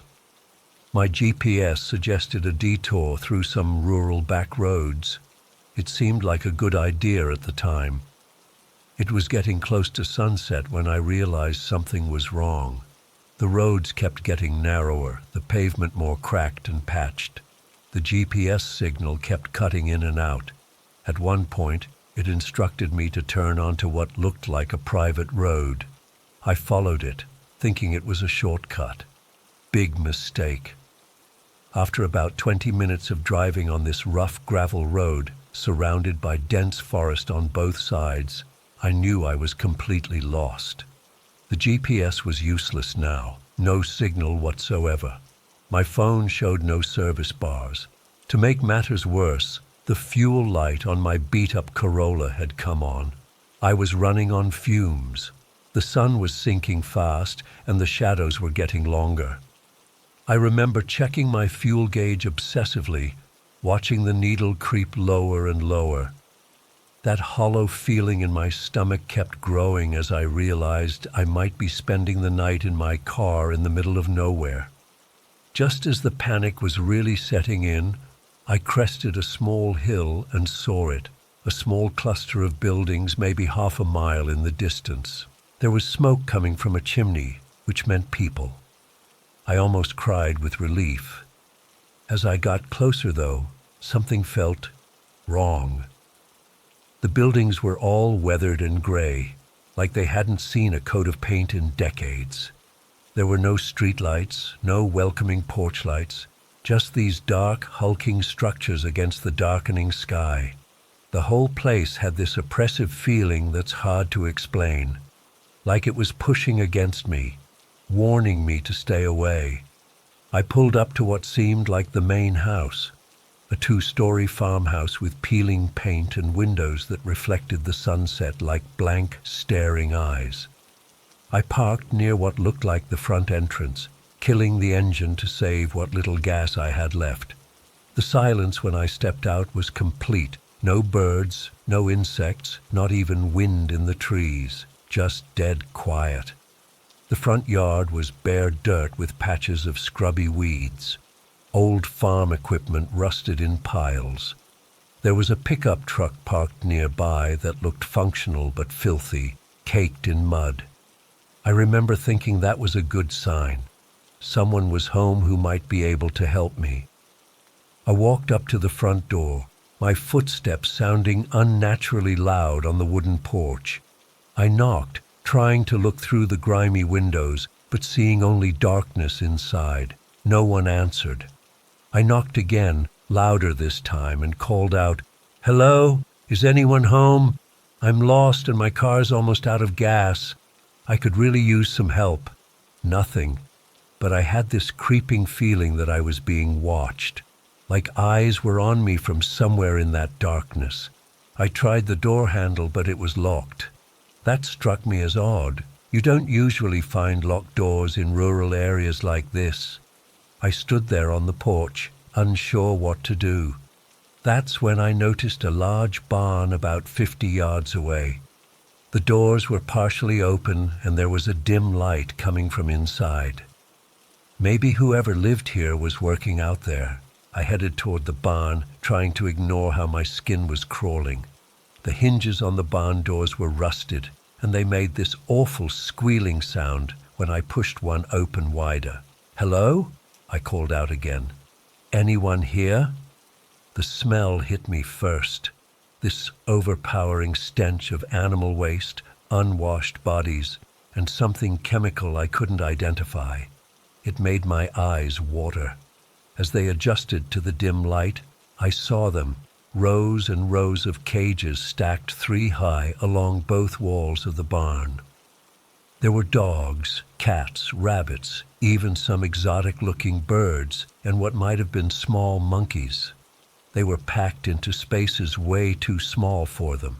Many looked sick with matted fur and dull eyes. Some had visible sores. A few moved when they saw me, whimpering or making weak sounds. Others just stared, like they'd given up hope long ago. The realization of what I was seeing washed over me like ice water. This was some kind of illegal breeding operation or exotic animal trafficking. These animals were being kept in horrible conditions, probably to be sold on the black market. My first instinct was to start opening cages, but I quickly realized I had no way to transport all these animals, nowhere to take them, and whoever was running this place could return any minute. I needed to get out, get to a place with cell service, and call the authorities. I backed toward the door, pulling out my phone to at least take some pictures as evidence. That's when I heard it. The crunch of footsteps on gravel outside. Heavy, deliberate footsteps.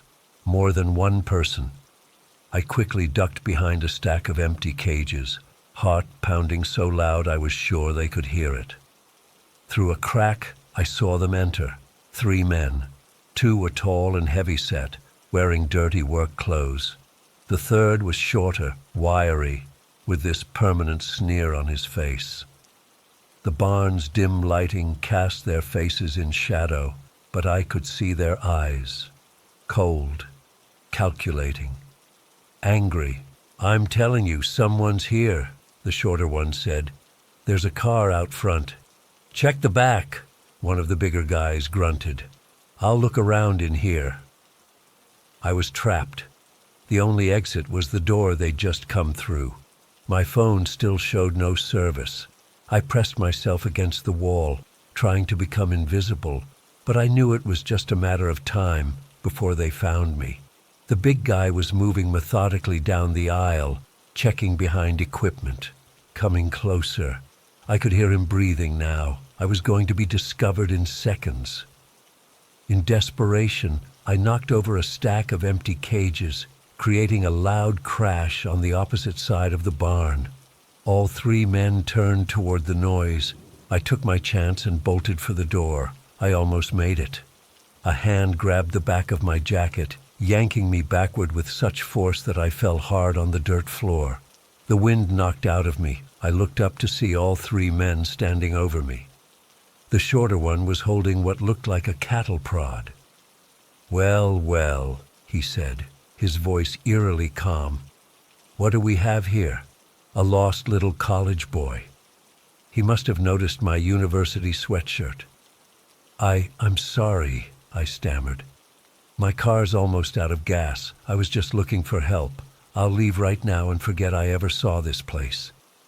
They laughed. It was the most chilling sound I've ever heard. "That's not how this works, son," said one of the larger men. "You've seen too much already." The shorter one crouched down, bringing his face close to mine. I could smell stale cigarettes and whiskey on his breath. "People pay good money for what we've got here. Can't have you running to the cops now, can we?" I tried to scoot backward, but hit a wall of cages. Animals whimpered and shifted behind me. "Please," I said, hating how my voice shook. "I won't tell anyone, I swear." "Oh, we know you won't," said the short man, and the other two chuckled. He raised the cattle prod, and I closed my eyes, bracing for the pain.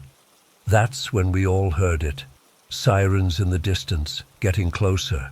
The men froze. The shorter one cursed. "Who the hell—" "Check outside," he snapped at one of the others, who quickly moved to the door. "Cops," he said, his voice tight with panic. "At least 3 cars coming up the road." For a split second, no one moved. Then everything happened at once. The men scattered, the shorter one dropping the cattle prod as he ran. I heard shouts outside, car doors slamming. Blue and red lights flashed through the cracks in the barn walls. I stayed frozen in place, unable to believe what was happening. Had someone called the police? How? There was no cell service out here. The barn door burst open and flashlight beams cut through the dusty air. "Police! Don't move!" Officers in tactical gear flooded in, weapons drawn. One spotted me still sitting on the ground and approached cautiously. "Are you okay, sir?" he asked, helping me to my feet. I nodded, still too shocked to speak coherently. The men, there were 3 men. "We've got them," the officer assured me. "They won't be hurting anyone else." Outside, I saw the 3 men being handcuffed and placed in police cruisers. More officers were arriving, along with animal control vehicles. An officer wrapped a blanket around my shoulders. I hadn't even realized I was shaking.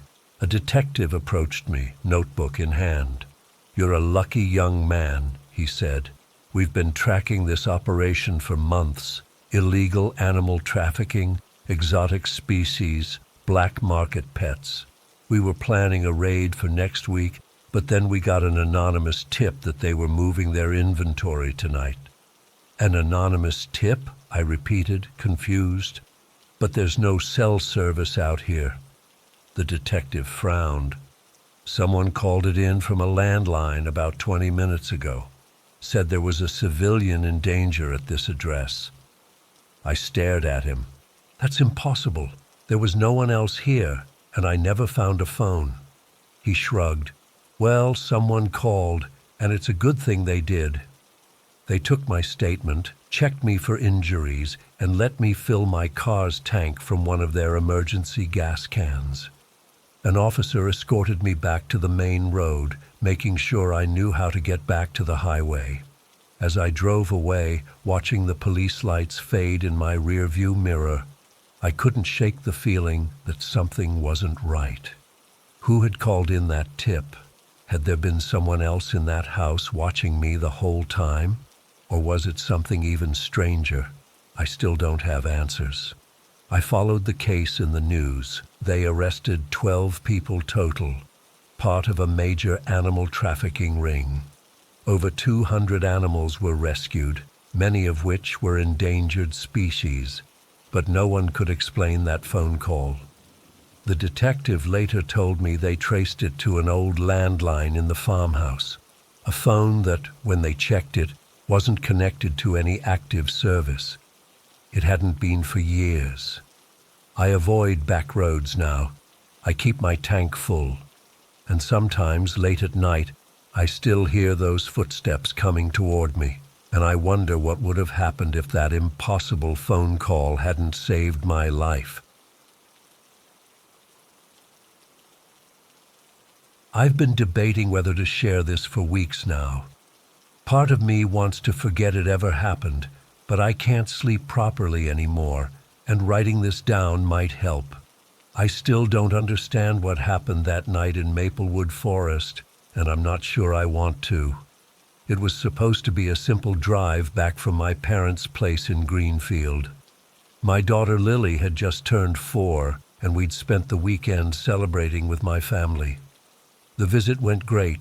Cake, presents, the whole thing. Lily was exhausted by the time we left Sunday evening, which was fine by me. She fell asleep in her car seat almost immediately, and I was looking forward to a peaceful drive home. I decided to take the scenic route through Maplewood Forest. It's about 20 minutes longer but avoids the highway traffic, and the winding forest road is usually calming. Plus, with Lily asleep, I didn't have to worry about her getting bored. Big mistake. Everything was normal at first. The sun was setting, casting long shadows through the trees. I had the radio on low, some top 40 station playing in the background. I remember checking my gas gauge and thinking I had plenty to get home. Then it happened. My car, a 2015 Toyota Camry that had never given me problems, suddenly jerked. The engine made this weird coughing sound, and all the dashboard lights flashed on. I managed to pull over to the narrow shoulder before it died completely. The silence was immediate and total. I sat there for a moment, trying not to panic. I turned the key and nothing happened, not even a click, just dead silence.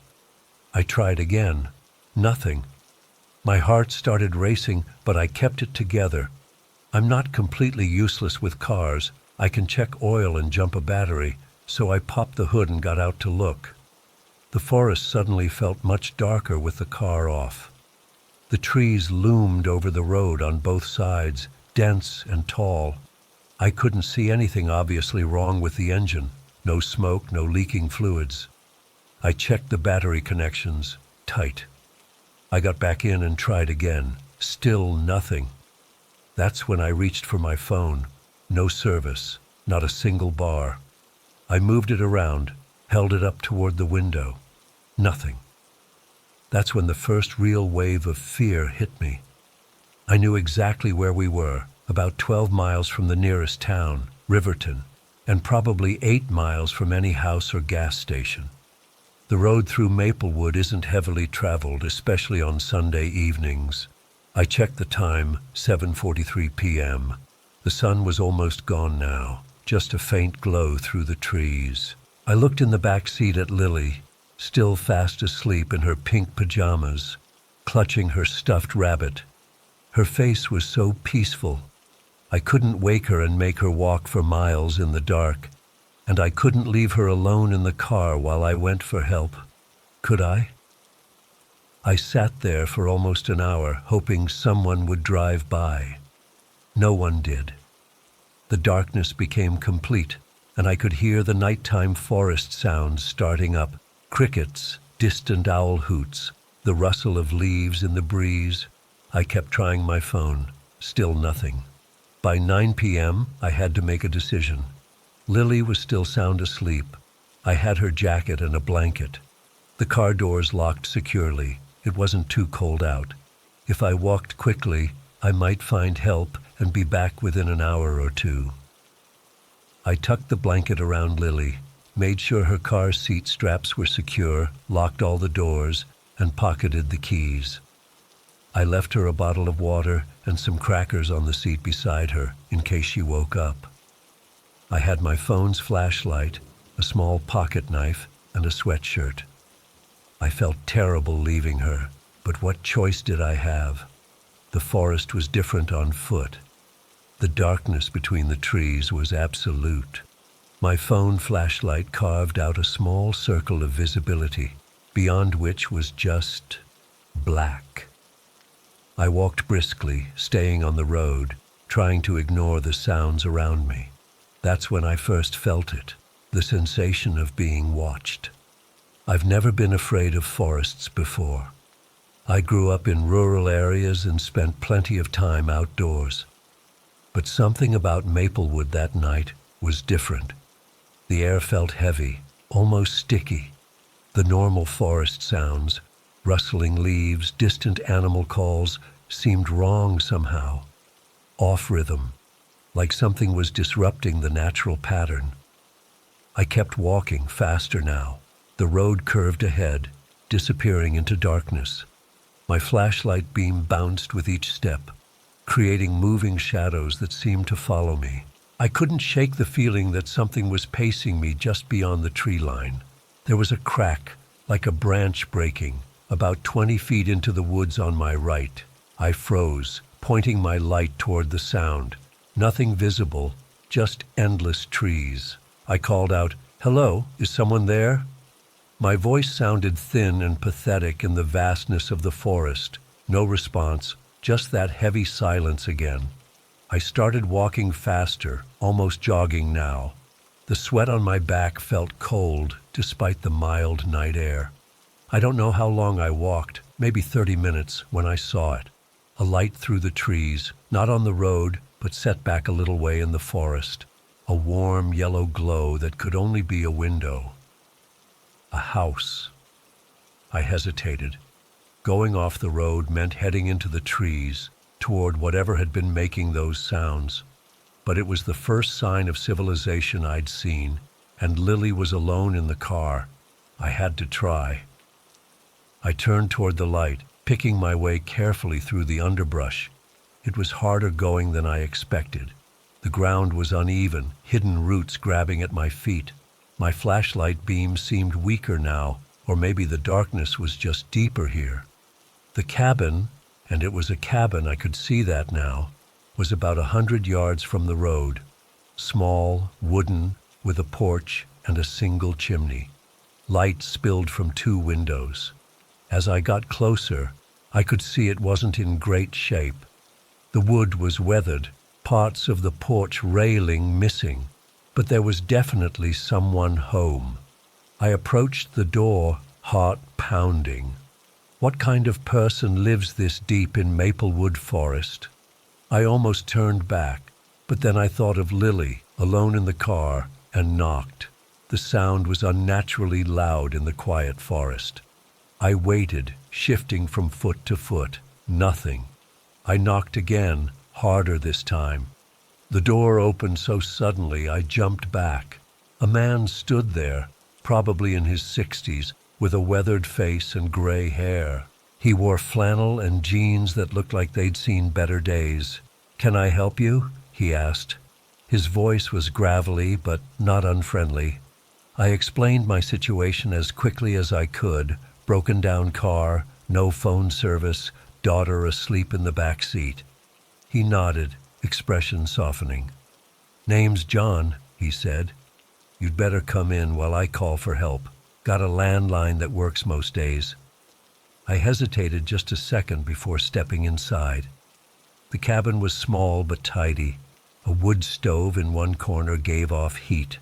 There was a small kitchen area, a table with 2 chairs, and a door that presumably led to a bedroom. It smelled of coffee and wood smoke. John went to an ancient-looking phone mounted on the wall. "Where'd you say you broke down?" I described the location as best I could. He nodded and dialed. I couldn't hear the other end of the conversation, but he explained the situation and gave directions. "Guy from Wilson's Towing in Riverton says he can be here in about an hour," John said after hanging up. "Want some coffee while you wait?" I accepted gratefully. My nerves were shot, and the warmth of the cabin was making me realize how cold I'd gotten outside. John poured coffee from a pot on the stove and pushed a mug toward me. "Thank you," I said. "I don't know what I would have done if I hadn't found your cabin." John shrugged. "Happy to help." He sat across from me at the small table. "Don't get many visitors out here. I can imagine it's pretty remote." "That's why I like it." He took a sip of his coffee. "Been here 20 years now." I tried to make polite conversation, but my mind kept going back to Lily, alone in the car. John must have noticed my distraction. "Your girl will be fine," he said. "Cars are safe these days." "I know. I've never left her alone like this before." He nodded. "Understandable. But tow truck will be here soon enough." As we sat there, I couldn't help noticing details about the cabin. There were no photos anywhere, no TV, a few books on a shelf, a rifle mounted on the wall. Normal enough for a cabin in the woods, I guess, but something felt off, like the place was a stage set rather than a home. And John himself, he was polite, helpful even, but there was something mechanical about his manner. His eyes never quite seemed to focus on me when he spoke. They kept drifting to the windows, the door. Time stretched oddly in that cabin. Minutes seemed to crawl by. I checked my phone repeatedly. Still no service, but the clock worked. An hour passed, then another half hour. Shouldn't the tow truck be here by now? I asked finally. John frowned. Roads can be tricky at night. He'll be here. Just as he said it, I heard the rumble of a large engine outside. Relief flooded through me. John got up and looked out the window. "That'll be him," he said. I stood quickly, grabbing my phone. "Thank you again for your help. I don't know what—" "Better hurry," John interrupted. "He might not wait long." That struck me as odd. Why wouldn't a tow truck driver wait? But I was too anxious to get back to Lily to dwell on it. I thanked him again and headed for the door. The night air hit me like a cold slap after the warmth of the cabin.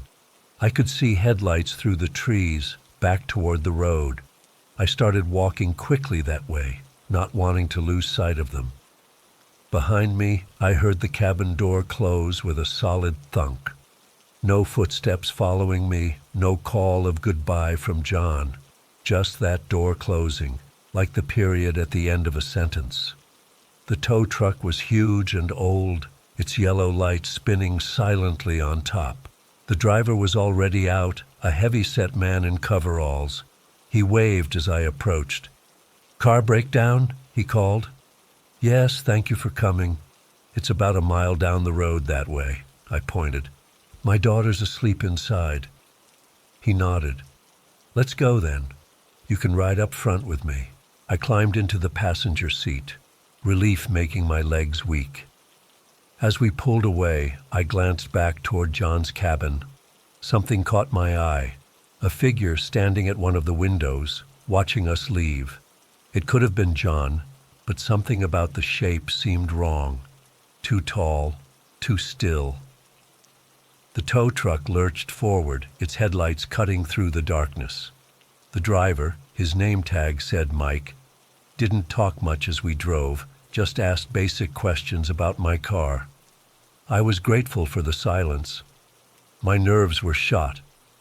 When we reached my car, I practically leaped out of the truck. I unlocked the door and checked the back seat. Lily was still asleep, exactly as I'd left her. I let out a breath I hadn't realized I was holding. Mike got to work hooking up my car to the tow truck. I stood nearby, unwilling to let Lily out of my sight again. That's when I noticed how quiet the forest had become. No crickets, no rustling leaves, nothing. "Everything okay?" Mike asked, noticing my expression. "Yeah, does it seem unusually quiet to you?" He paused his work, listening. "Forest gets like that sometimes. Animals sense something moving through." "Something like what?" He shrugged. "Bear, maybe. Coyotes. Nothing to worry about." But the way he quickened his pace told me he felt it too, that wrongness in the air. He finished hooking up my car in record time. "We're good to go. You want to get your daughter into the truck cab? More comfortable for the ride." I carefully unbuckled Lily from her car seat, trying not to wake her. She stirred, but settled against my shoulder as I carried her to the truck. Mike helped me secure her car seat in the back of the extended cab, and I buckled her in again. She never fully woke up, just mumbled something about rabbits, and drifted back to sleep. As Mike and I got back in the front seats, I heard it, a long, low sound from the forest. Not quite a howl, not quite a moan, something in between that raised the hair on my neck. Mike froze with his hand on the ignition. "Did you hear that?" I nodded, unable to speak. He started the engine quickly. "Let's get going." The tow truck pulled away, my car dragging behind us. I kept looking out the window, scanning the dark tree line. The forest seemed to press in on both sides of the road, branches reaching toward us like fingers. We'd gone maybe half a mile when Mike suddenly slowed down. "What is it?" I asked, panic rising in my throat. He pointed ahead. Something was in the road about 50 yards in front of us. In the dim glow of the headlights, I could make out a dark shape. It looked like a person standing perfectly still in the center of the road. "What the hell?" Mike muttered. He tapped the horn lightly. The figure didn't move. As we got closer, driving very slowly now, I could see it better. It was tall, taller than any normal person, and thin.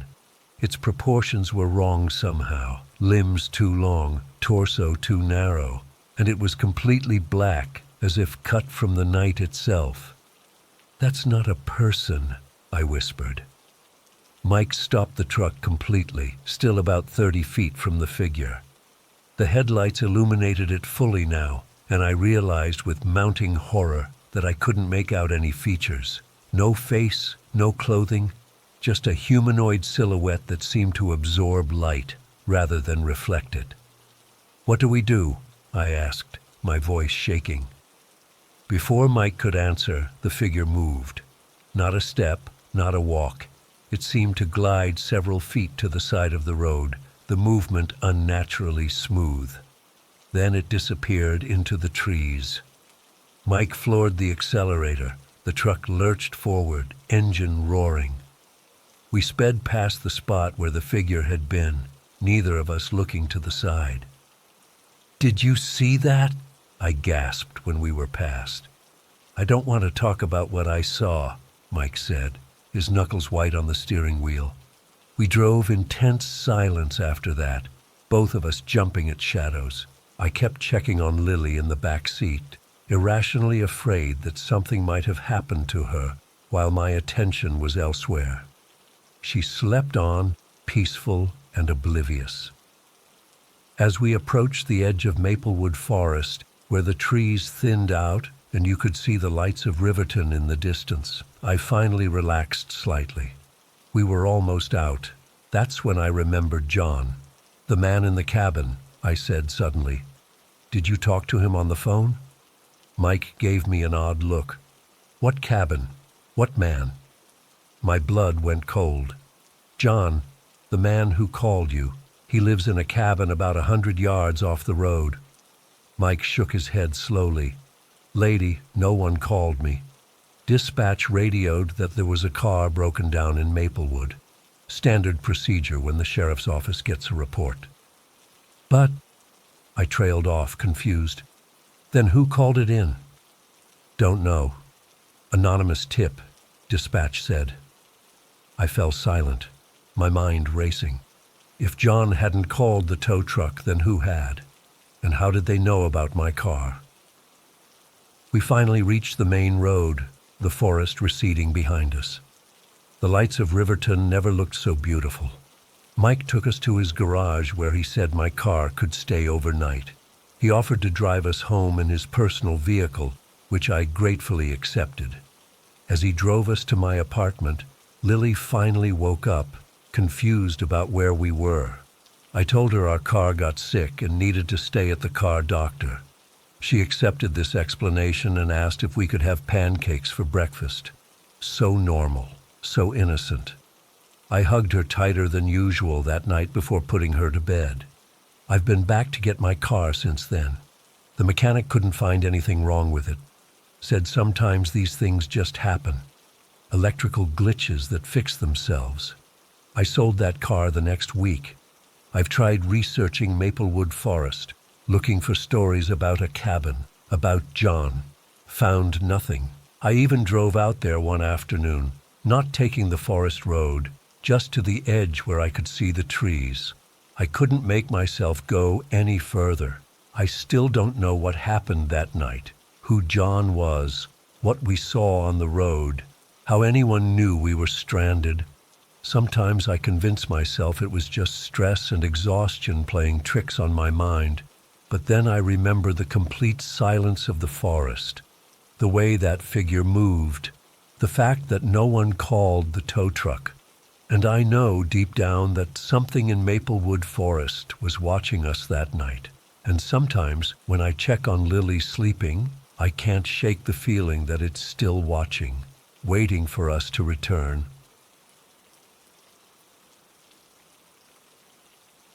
I still can't believe I made it out alive. It's been 3 weeks since it happened, and I wake up every night in a cold sweat, feeling those hands grabbing at me. I've debated whether to share this, but I need to get it out, and maybe warn others who might be traveling alone through remote parts of the Southwest. I had been planning this solo road trip for months. After my breakup with Mike, I needed to clear my head, and driving through the desert seemed like the perfect escape. No distractions, just me, my thoughts, and the open road. I mapped out a route through Arizona, New Mexico, and parts of Utah, hitting all those Instagram-worthy spots I'd been saving for years. Day 3 started out amazing. I left my motel in Flagstaff around 7 a.m., wanting to make good time before the desert heat really kicked in. My little Honda Civic isn't the ideal desert vehicle, but it was reliable and had good AC. I had water bottles, trail mix, a full tank of gas, and my phone was charged. I felt prepared and honestly pretty proud of myself for doing this alone. The first few hours were incredible. The landscape changed from pine forests to these vast red rock formations that made me feel tiny. I stopped a few times to take photos, sending them to my sister with captions like, "Living my best life. God, I feel so stupid about that now." Around 4 p.m. I turned onto Route 18, this 2-lane road that my GPS said would cut an hour off my drive to my next destination. The road wasn't on my printed maps, but I figured technology knows best, right? Wrong. So fucking wrong. The road started out fine, but gradually got narrower and more worn down. The patches of civilization, random houses, small farms, became fewer and farther between until there was nothing but desert on both sides. No cell service either. I wasn't too worried at first. The GPS was still working and showed I had about 60 miles to go before rejoining the main highway. Then I noticed my gas gauge. I had about a quarter tank left. Normally that would be fine for 60 miles, but with the AC running full blast in 95-degree heat, I started getting anxious. When I spotted a sign for gas up ahead, I felt relieved. The sign was ancient and sun-bleached, promising gas, food, 2 miles. It looked like it had been there for decades, and I wondered if the place was even still open. But I didn't have many options, so I kept going. When I pulled in, the gas station was barely that. One building with faded yellow paint, 2 ancient pumps out front, and a flickering neon "open" sign in the window that buzzed like it was on its last legs. There were 3 dust-covered trucks parked to the side, and about 5 people, all men, standing around them. They all turned to look at me when I pulled up. Something in my gut immediately told me to leave. These weren't just local guys hanging out. The way they stared at me, completely silent, tracking my car like predators, it made my skin crawl. But I was down to less than 1/8 of a tank now, and the GPS showed no other gas stations for at least 40 miles. I had to stop. I pulled up to the pump, trying to look confident as I got out. The men were still watching me, not talking now. They were all wearing work clothes, jeans, boots, flannel despite the heat. They looked like they worked physical jobs with weathered skin and muscular builds. The oldest one, with a gray beard and a trucker cap, whispered something to the others, and they laughed. I kept my head down and tried to use the card reader on the pump, but it had an out-of-order sign taped to it. Great. I'd have to go inside. The store was dimly lit and smelled like old cigarettes and something else I couldn't place, something sour and unpleasant.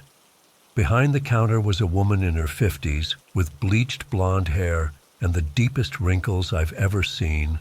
like her skin had been baked in the desert sun for decades. She didn't greet me, just watched as I approached. "Hi, I need to fill up pump number 1, I said, trying to sound casual. She nodded slowly. "Cash only." "Of course." I pulled out my wallet and handed her 2 20s. "Can you tell me how far it is to Route 40 from here?" She took the money without answering, then said, "You shouldn't be out here alone, girl." "I'm fine," I replied, trying to sound more confident than I felt. "Just passing through."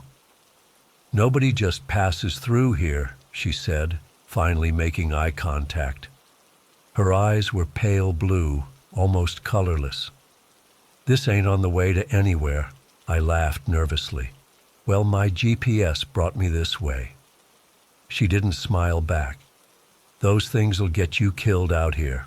Roads that ain't been used in years. Roads that don't go nowhere no more. I just wanted my change and to get out of there." "So, Route 40? She finally handed me my change. "About 50 miles that way," she pointed. "But you might want to wait till morning. Sun's going down soon." I looked at my watch. It was only 4:30 p.m. "I'll be fine. Thanks." As I turned to leave, she said, "Those boys outside, they're my nephews. They don't see many new faces out here, especially not pretty young things traveling alone." The way she said it made my blood run cold. It wasn't a warning. It was almost like she was savoring the words. I hurried outside and started pumping my gas, keeping my eyes on the men. They had moved closer, now leaning against the building, watching me. One of them, maybe in his 30s with a patchy beard, kept smiling at me in a way that made me want to scream. The pump was agonizingly slow. While I waited, I tried to casually check my phone again. Still no service. I glanced at my GPS. The blue dot showing my location was now completely off any marked road, floating in a blank area of the map. That couldn't be right. When the pump finally clicked off, I hung it up quickly and got back in my car. As I reached for my keys, I realized my hands were shaking. That's when I saw the men had surrounded my car, 2 in front, 3 behind. Beard guy tapped on my window. "Car trouble, sweetheart." I shook my head, putting the key in the ignition. "No, I'm good, thanks." "Where you headed?" he asked, leaning closer to the window. I could smell alcohol on his breath. "Meeting my boyfriend in Kingman," I lied. "He's expecting me soon." Another guy appeared at my passenger window, peering in. "Kingman's the wrong direction from here. Who told you to come this way?" I turned the key, but the engine just clicked. It wouldn't start. My heart dropped into my stomach. "Sounds like you got car trouble after all," Beard Guy said, now grinning openly. "Pop the hood. We'll take a look." "No thanks," I said, trying the ignition again. Click. Nothing. "I'll call roadside assistance." "No service out here," the oldest one called from behind my car. "Not for 30 miles in any direction." I glanced at the store, wondering if the woman would help, but she was standing in the doorway watching, arms crossed, that same flat expression on her face. Beard Guy tried my door handle, and I quickly hit the lock button. His expression changed instantly from fake friendliness to anger. "Don't be like that. We're just trying to help." "I don't need help," I said, my voice rising. "Please just leave me alone." He banged on the window suddenly, making me jump. "Open the fucking door," I screamed then, laying on the horn, hoping someone, anyone might hear. The men laughed. "Ain't nobody for miles," one of them shouted over the horn. "You can scream all you want." I stopped honking and tried the ignition again, praying. This time it caught.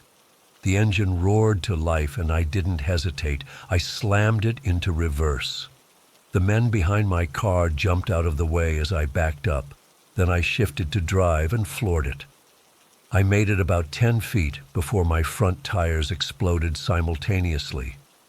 The The car lurched and skidded to a stop as I screamed. Through my windshield, I could see the old man holding something, tire spikes. They'd laid them down while I was inside. Beard Guy was at my window again in seconds, and this time he had a hunting knife. Now why'd you have to go and do that? We were being nice. I was trapped. No car, no phone, no weapon except my pepper spray buried somewhere in my purse. The sun was getting lower, casting long shadows across the parking lot. No one knew where I was. I'd told my sister I was heading to Sedona, which was in the opposite direction. I might disappear out here, and no one would even know where to look. When Beard Guy smashed my window with the handle of his knife, I didn't think, I just reacted. I threw open the door with all my strength, catching him in the face. He stumbled back, cursing, blood streaming from his nose. I bolted from the car, running toward the road. I heard them behind me, boots on gravel, shouting. I ran faster than I ever have in my life, my lungs burning, knowing they'd catch me soon. The desert stretched endlessly on both sides. Nowhere to hide, nowhere to run. Then I heard it. An engine. Headlights appeared over the rise ahead, coming toward us. I ran into the middle of the road, waving my arms frantically, screaming for help. The truck, an old blue Ford, slowed as it approached. I could hear the men behind me slowing their pursuit. The truck stopped, and the driver's side window rolled down. An older man with a white mustache looked out at me, then past me at the men. "Everything okay here?" he called out. I was gasping for breath, tears streaming down my face. "Please help me. They popped my tires. They tried to grab me." The man's expression darkened. He looked at the group behind me, then back at me. "Get in." I didn't hesitate. I yanked open the passenger door and climbed in. As soon as I slammed the door, he accelerated, tires kicking up dust. In the side mirror, I could see the men standing in the middle of the road, watching us drive away. "Thank you," I sobbed. "Thank you so much." The man didn't speak for several minutes, just kept driving. Finally, he said, "That place ain't on any map. How'd you find it?" "My GPS," I said, still trying to catch my breath. "It directed me off the main highway." He shook his head. "That station's been closed for 15 years, ever since the Jenkins family was killed there." My blood went cold. "What?" "Murder-suicide. Father killed his wife and kids, then himself. Place has been abandoned since. Some folks say they've seen lights there at night, but ain't nobody running a business there." I stared at him in disbelief.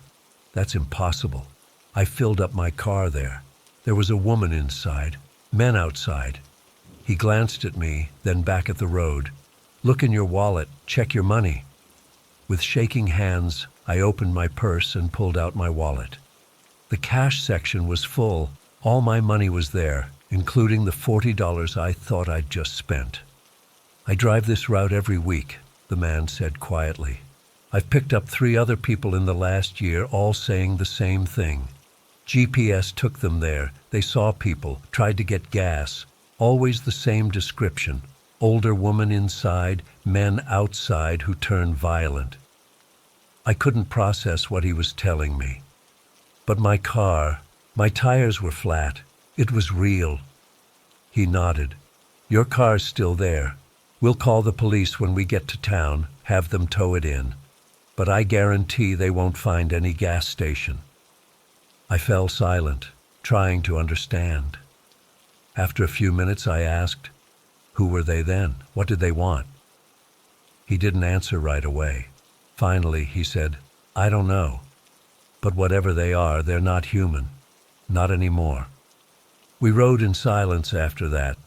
He dropped me at a motel in the next town and waited while I checked in. I filed a police report, but when they went to recover my car, they found it parked on the side of an empty dirt road. No gas station, no buildings at all, just desert for miles. The police said I must have had heat exhaustion and hallucinated the whole thing. My tires weren't slashed. They were intact. The car started right up for them. My sister drove out the next day to get me, and I flew home. I haven't been able to drive since. I don't expect anyone to believe me. I'm not sure I believe it myself. But I know what I saw, what I felt. Those people were going to hurt me, maybe kill me. And sometimes, late at night, I swear I can still hear Beard Guy whispering through my window, still smell that sour scent from the store, like something dead and decaying, preserved somehow in the desert heat.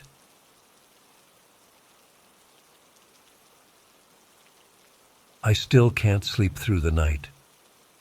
It's been 3 months since that night in Nebraska, and I wake up drenched in sweat at least twice every night. My wife suggested therapy, but how do I explain what happened to a professional without sounding completely insane?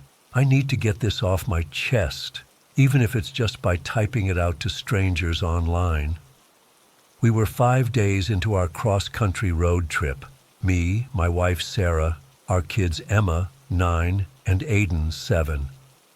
It was supposed to be our big summer adventure, driving from Boston to San Diego, seeing all the sights along the way. We'd been planning it for over a year. The kids were so excited about the Grand Canyon, and Sarah couldn't wait to see the Rocky Mountains. Everything had been perfect until that night. We'd been driving through Nebraska most of the day. It's strange how quickly things can shift from normal to nightmare. Around 8 p.m., our SUV started making this weird rattling noise. I'm not much of a car guy, but even I knew something wasn't right. The nearest major city was hours away, and with the kids already getting cranky in the back seat, we decided to stop at the next town. 20 minutes later, we pulled into Millbrook. I'd never heard of it before, and you probably haven't either. It wasn't on our route map, just a small dot on the highway sign that promised gas and lodging. The whole place couldn't have been more than a few blocks wide. Main Street had a diner, a small grocery store, a gas station, and at the far end, the Millbrook Motel.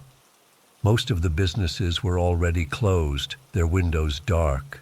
The only places with lights on were the motel and a bar across the street. The motel sign buzzed and flickered, casting this sickly green glow over the parking lot. Only 3 other cars were parked there. An old pickup truck, a sedan that had clearly seen better days, and a newer-looking black SUV without license plates. That should have been my first warning sign, but I was too tired to think straight. As soon as we pulled in, I felt this weird sensation in my stomach, like someone had dumped a bucket of ice water into my gut. Sarah must have felt it too, because she turned to me and said, "Maybe we should try the next town." But the kids were whining about needing the bathroom, and honestly, I was worried about pushing our car much further with that noise.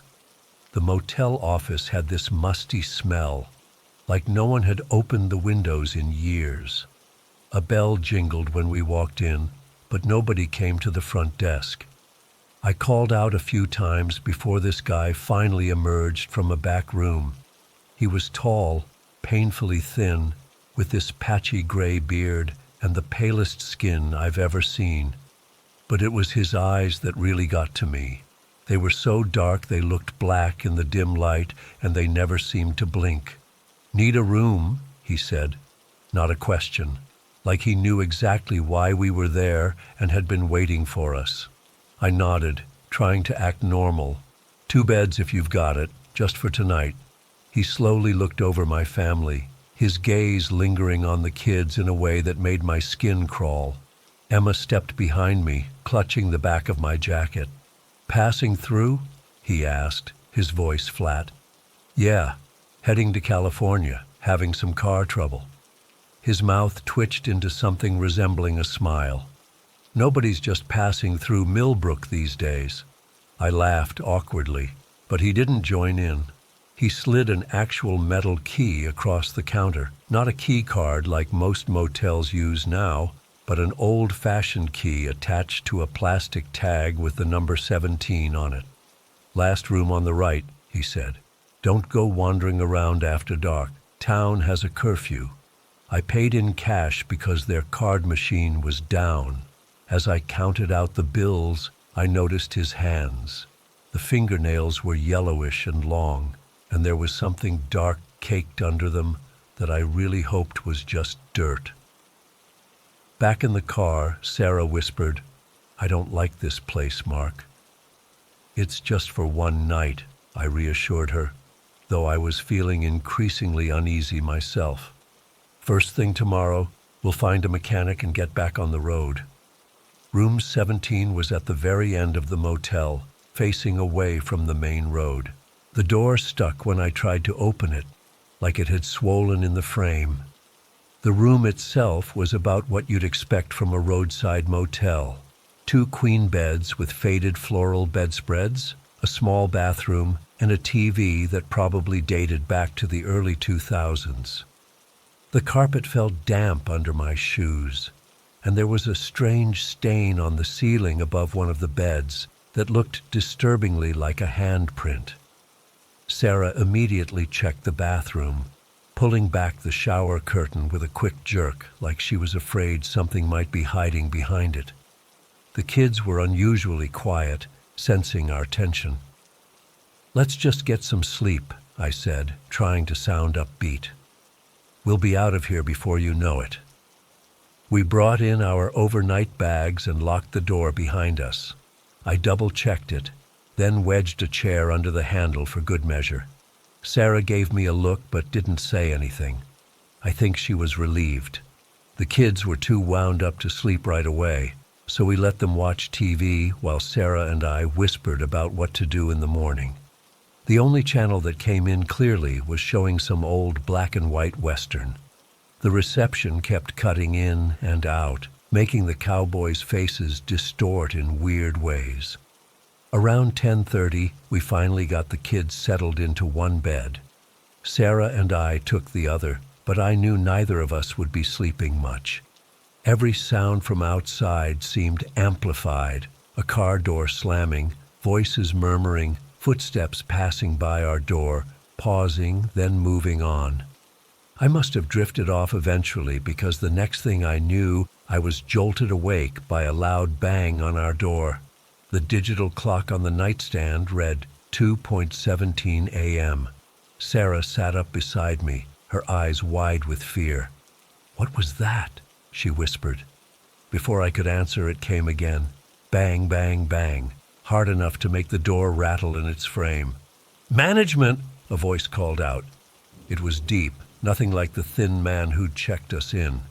"Need to speak with you." I slid out of bed and approached the door cautiously, my heart pounding in my chest. "What's this about?" I called back, not opening the door. "Car trouble," the voice replied. "Your vehicle is leaking fluid all over the lot. Need to move it now." Something felt very wrong. Yes, our car had been making noise, but there was no fluid leak. And why would they care about that at 2 a.m.? I peered through the peephole and felt my blood freeze. It wasn't just one person out there. I could make out at least 3 figures standing in the darkness. The closest one wore a flannel shirt and had his face tilted down, hiding his features. But I could see that his hands were covered in what looked like dark stains. Behind him, the others stood perfectly still, their faces obscured. "I'll take care of it in the morning," I called out, trying to keep my voice steady. "Need to handle it now," the voice insisted more forcefully. "Open the door." Bang, bang, bang, this time so hard I thought the door might break. I backed away, turning to Sarah. "Wake the kids," I whispered urgently. "We need to get out of here." Sarah didn't ask questions. She quickly roused Emma and Aiden while I grabbed our phones. No signal. Of course. The banging continued, now accompanied by the sound of something scraping against the door, like they were trying to pick the lock. "Is there a problem?" called a new voice from outside. "We can help, Just open the door." This voice was female, sickly sweet, like poisoned honey. It made my skin crawl even more than the first one. I looked around frantically for another exit. The bathroom window was too small, but the main window might be big enough. It was our only option. "Get your shoes on," I told my family. "Don't worry about anything else." Sarah nodded, her face pale but determined as she helped the kids with their sneakers. Emma was crying silently, big tears rolling down her face, while Aiden looked too shocked to fully process what was happening. The banging at the door grew more intense, and I heard what sounded like multiple people now whispering to each other. The chair under the doorknob started to rattle. I grabbed the cheap desk lamp, wrapped my hand in a t-shirt, and smashed it against the window. The glass cracked but didn't break.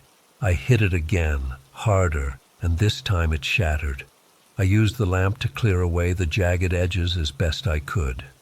"We know you're trying to leave," called the first voice, suddenly much closer, like his mouth was right against the door crack. "That won't work. This is our town. These are our roads." The door began to splinter around the lock. "Go now," I told Sarah, helping her lift Aiden through the window first. The ground outside was only about 3 feet down, and he landed with a soft thud. Emma went next, then Sarah. Just as I was about to climb through myself, the door burst open. The chair clattered across the floor. I caught only a glimpse of them, 3 men and a woman, their faces pale and gaunt in the dim light, eyes reflecting like animals in the darkness. The one in front smiled, revealing teeth that seemed too sharp, too numerous.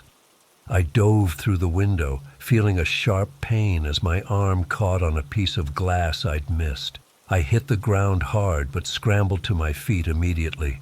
Sarah and the kids were huddled against the wall, terrified. "Run!" I shouted, grabbing Aiden and lifting him into my arms. Sarah took Emma's hand, and we bolted around the side of the motel.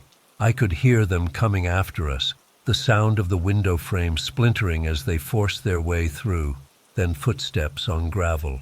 They weren't running, just walking steadily. Somehow that was worse. The motel parking lot emptied onto the main street. Everything was dark except for a few streetlights casting pools of sickly yellow light. We ran past the closed diner, the grocery store, hearing footsteps behind us the whole time. Not gaining, not falling behind, just following, keeping pace. "Mark!" Sarah gasped, pointing ahead. About half a mile down the road at the very edge of town, I could see the gas station, its neon Open 24 HRS sign flickering in the night. It was our only hope. My lungs were burning, and Aiden felt impossibly heavy in my arms. But terror gave me strength I didn't know I had. Emma was sobbing as she ran, and Sarah kept looking back over her shoulder. "They're still coming," she panted. "Oh God, they're still coming." I risked a glance back and immediately wished I hadn't. There were more of them now, at least 7 or 8 figures walking steadily behind us. And from the houses and businesses along the street, doors were opening. More people were emerging, all moving with that same deliberate pace. The gas station seemed to take forever to reach. When we finally burst through the doors, I nearly collapsed from relief. An older man behind the counter looked up, startled by our entrance. "Please," Sarah gasped, "call the police. Some people from the motel are after us." The attendant stared at us for a long moment, then slowly reached for the phone. "What seems to be the trouble?" he asked, his voice neutral. Through the glass doors, I could see them approaching. A group of about 15 people now, walking in a loose formation toward the gas station. The ones in front were the same people who had tried to break into our room. "They tried to break into our motel room," I explained frantically. "They chased us here. Please call 911 now." The attendant looked past us at the approaching crowd, then back at my family. Something shifted in his expression. Confusion, then understanding, and finally, what looked like genuine alarm. "Get in the back," he said suddenly, pointing to a door behind the counter. "Supply room. Lock yourselves in. Now." We didn't need to be told twice. We hurried behind the counter and through the door he'd indicated. It led to a small storage room filled with boxes of snacks and cigarettes. There was another door at the back, a fire exit with a push bar. "Should we?" Sarah began, pointing at the exit. "Wait," I whispered. "Let's see if he actually calls the police." Through the thin door, we could hear the bell above the gas station entrance jingle as people came in. Then voices, too many to distinguish individual words, but the tone was menacing. The attendant's voice was clearer. "Haven't seen anybody come through here." A pause, then another voice, the same deep one from outside our motel room. "Their car's still at the motel. They can't have gone far." "I've been here all night," the attendant insisted. "Nobody's come in except Tucker for his midnight cigarettes." Another pause, longer this time. I held my breath, my arm tight around Aiden, who was trembling against me. Emma had her face buried in Sarah's chest. Finally, the bell jingled again, and we heard the door close. Footsteps approached the storage room, and we tensed, ready to flee through the emergency exit. But it was just the attendant. He knocked softly. "They're gone for now," he said through the door. "But they'll be back. You need to leave town immediately." I cracked the door open.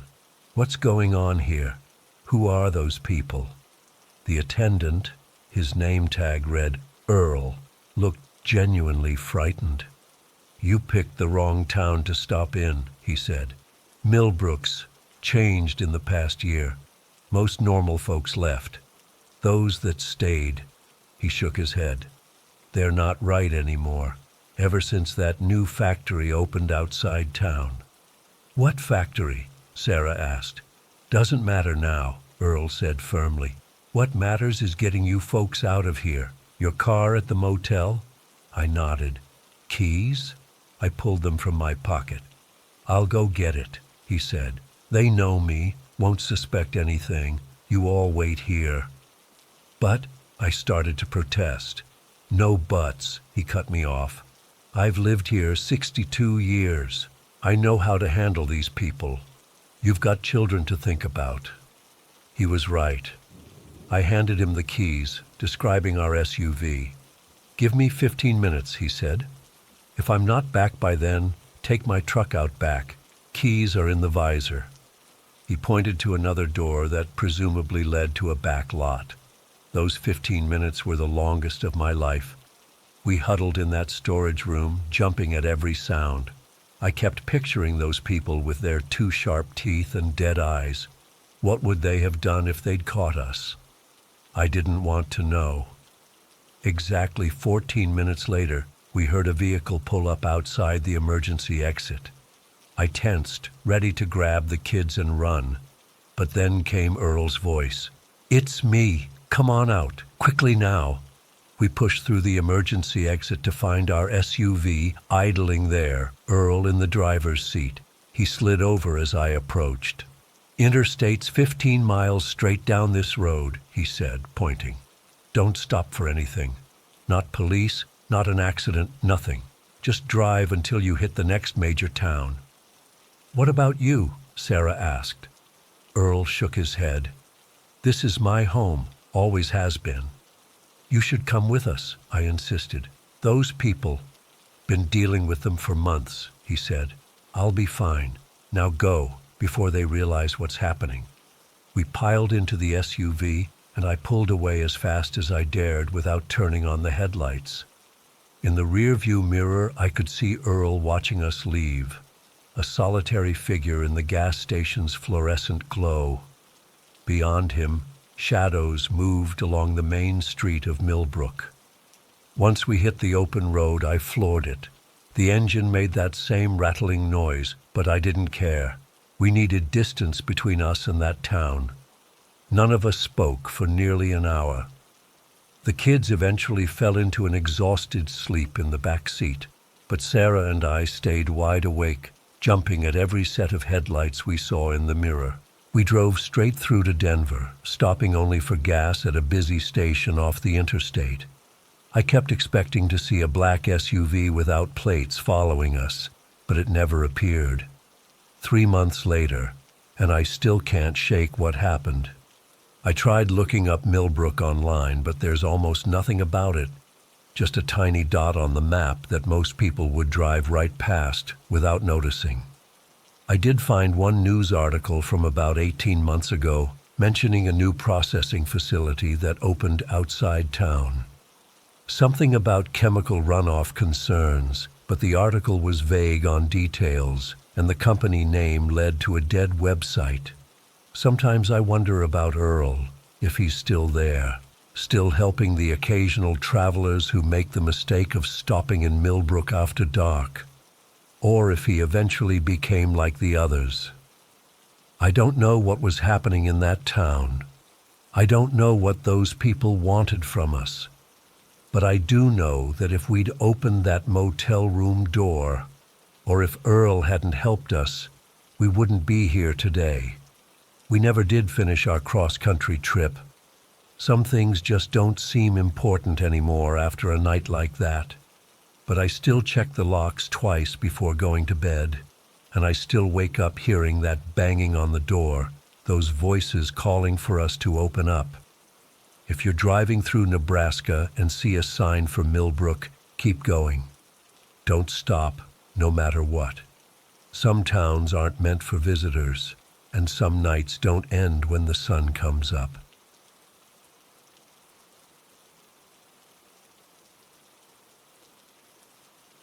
I never thought I'd be writing this. Even now, my hands are shaking as I type. It's been 3 weeks since it happened, but every time I close my eyes, I'm back there on that highway, feeling the same terror crushing my chest. I'd been planning this solo road trip for months, driving down the Pacific Coast Highway, taking in all those incredible ocean views you see on Instagram. Just me, my car, and the open road. No schedule, no meetings, no stress. That was the plan anyway. I started early that morning from San Francisco, stopping whenever I felt like it to take photos of the coastline. The first few hours were everything I'd hoped for. Winding roads, hugging the cliffs, waves crashing against the rocks below, that perfect California sunshine. I remember feeling so free, windows down, music blasting. I even recorded a few videos to send to my sister later. Around 4 p.m., I hit a stretch that was more remote than I expected. The road narrowed, and the towns became fewer and farther between. I wasn't worried, though. My tank was nearly full, and I had snacks and water bottles in the back seat. Plus, the scenery was getting more spectacular as I went. That's when it happened. My car, a reliable Toyota I'd had for 6 years without any major issues, started making this weird chugging sound. The engine light flashed on, and before I could even process what was happening, the whole thing just died. Right there, on a curve with ocean on one side and dense forest on the other. I coasted to a small gravel pull-off area. No big deal, I thought. I'll just call roadside assistance. Except when I pulled out my phone, no service, not even one bar. I got out and walked around holding my phone up like an idiot, as if that would magically make a signal appear. Nothing. I popped the hood and stared at the engine, but who was I kidding? I don't know anything about cars. I couldn't even tell what was wrong. I checked the time, 4:38 p.m. The sun would be setting in a couple of hours. I hadn't seen another car pass by in at least 20 minutes. That's when the first hint of panic started creeping in. I decided to start walking. There had to be a gas station or a house or something eventually, right? I grabbed my backpack, filled it with water bottles and some snacks, made sure my car was locked, and started walking in the direction I'd been heading. The walk was more unsettling than I expected. On one side was the ocean, beautiful but completely unhelpful. On the other side was this dense forest that seemed to get darker the longer I walked. The road itself was empty, completely empty. In retrospect, that should have been weird. The PCH is usually busy, even in the remote parts. After walking for about 45 minutes, I started to feel watched. You know that feeling when the hairs on the back of your neck stand up? Like that. I kept looking over my shoulder, but there was never anyone there. Just the empty road stretching back to where my car was now out of sight. The sun was getting lower, casting these long shadows across the road. I started walking faster. That's when I noticed how quiet it was. No birds, no insects, just the sound of my footsteps and the distant ocean. It wasn't right. Nature isn't supposed to be that quiet. Just as the panic was really starting to set in, I saw it. A narrow dirt road leading off the highway into the trees. And at the end of it, maybe a quarter-mile in, was a farmhouse. I could see the porch light on, a warm yellow glow against the growing darkness. I felt such relief in that moment. Help, finally. But as I turned onto that dirt road, something in my gut told me to be careful. I ignored it. What choice did I have? It was getting dark. I was alone on an empty highway, and my phone was useless. The dirt road was lined with these massive redwoods that blocked out most of the remaining daylight. I had to use my phone's flashlight just to see where I was walking. As I got closer to the house, I could make out more details. It was an old 2-story farmhouse, white paint peeling in places, a wraparound porch, rocking chairs. Looked like something from another century. There was an old pickup truck parked out front. Good sign, I thought. Someone's definitely home. But no other buildings around, no barns or sheds that you'd expect at a farm. Just the house, alone in this clearing surrounded by trees. I walked up to the porch steps, and that feeling of being watched intensified. I turned around and scanned the tree line but saw nothing. Just shadows and trees. The forest was still unnaturally quiet. I knocked on the door, trying to look through the windows on either side. The curtains were drawn, but I could see light coming from inside. After what felt like forever, the door opened. The man who answered was tall and gaunt with this deeply weathered face. Mid-50s maybe, with dark eyes that I don't know how to describe it. They didn't reflect light the way eyes should. He was wearing overalls and a flannel shirt, like some cliché of a farmer, but there was nothing about him that seemed warm or inviting. "Can I help you?" he asked, his voice surprisingly soft for a man his size. I explained about my car breaking down and asked if I could use his phone to call for help. He stared at me for a long moment before stepping aside. "Come in," he said. "Phone's in the kitchen." I hesitated. Everything in me was screaming to run, but where would I go? Back to the empty highway in the dark? So I stepped inside. The interior of the house was odd. It looked normal at first glance. Old furniture, worn rugs, the smell of something cooking. But then I noticed the walls. They were covered in these strange symbols carved directly into the wood. Not just a few. They were everywhere, covering entire walls, some small, others large and elaborate. And there were objects on every surface, shelves lined with jars containing things I couldn't identify, bundles of dried plants hanging from the ceiling, small animal bones arranged in patterns on the mantelpiece. It was like walking into some kind of museum of the occult. The man led me through to the kitchen at the back of the house. An old-fashioned kitchen with a wood-burning stove, more symbols carved into the wooden cabinets, but no phone that I could see. "Have a seat," he said, gesturing to a chair at the kitchen table. "I'll get you something to drink. You must be thirsty after your walk." I sat down, looking around for the phone. "Actually, if I could just use your phone quickly, I need to get back to my car before it gets completely dark." He smiled, a thin, tight smile that didn't reach those dark eyes. "Phone's not working right now. Storm last week took out the lines. Still waiting on the company to fix it." My heart sank. No cell service, no landline. I was stuck. "Don't worry," he continued, filling a glass with water from the tap. "My son will be back with the truck soon. He can drive you to the nearest town." He placed the glass in front of me.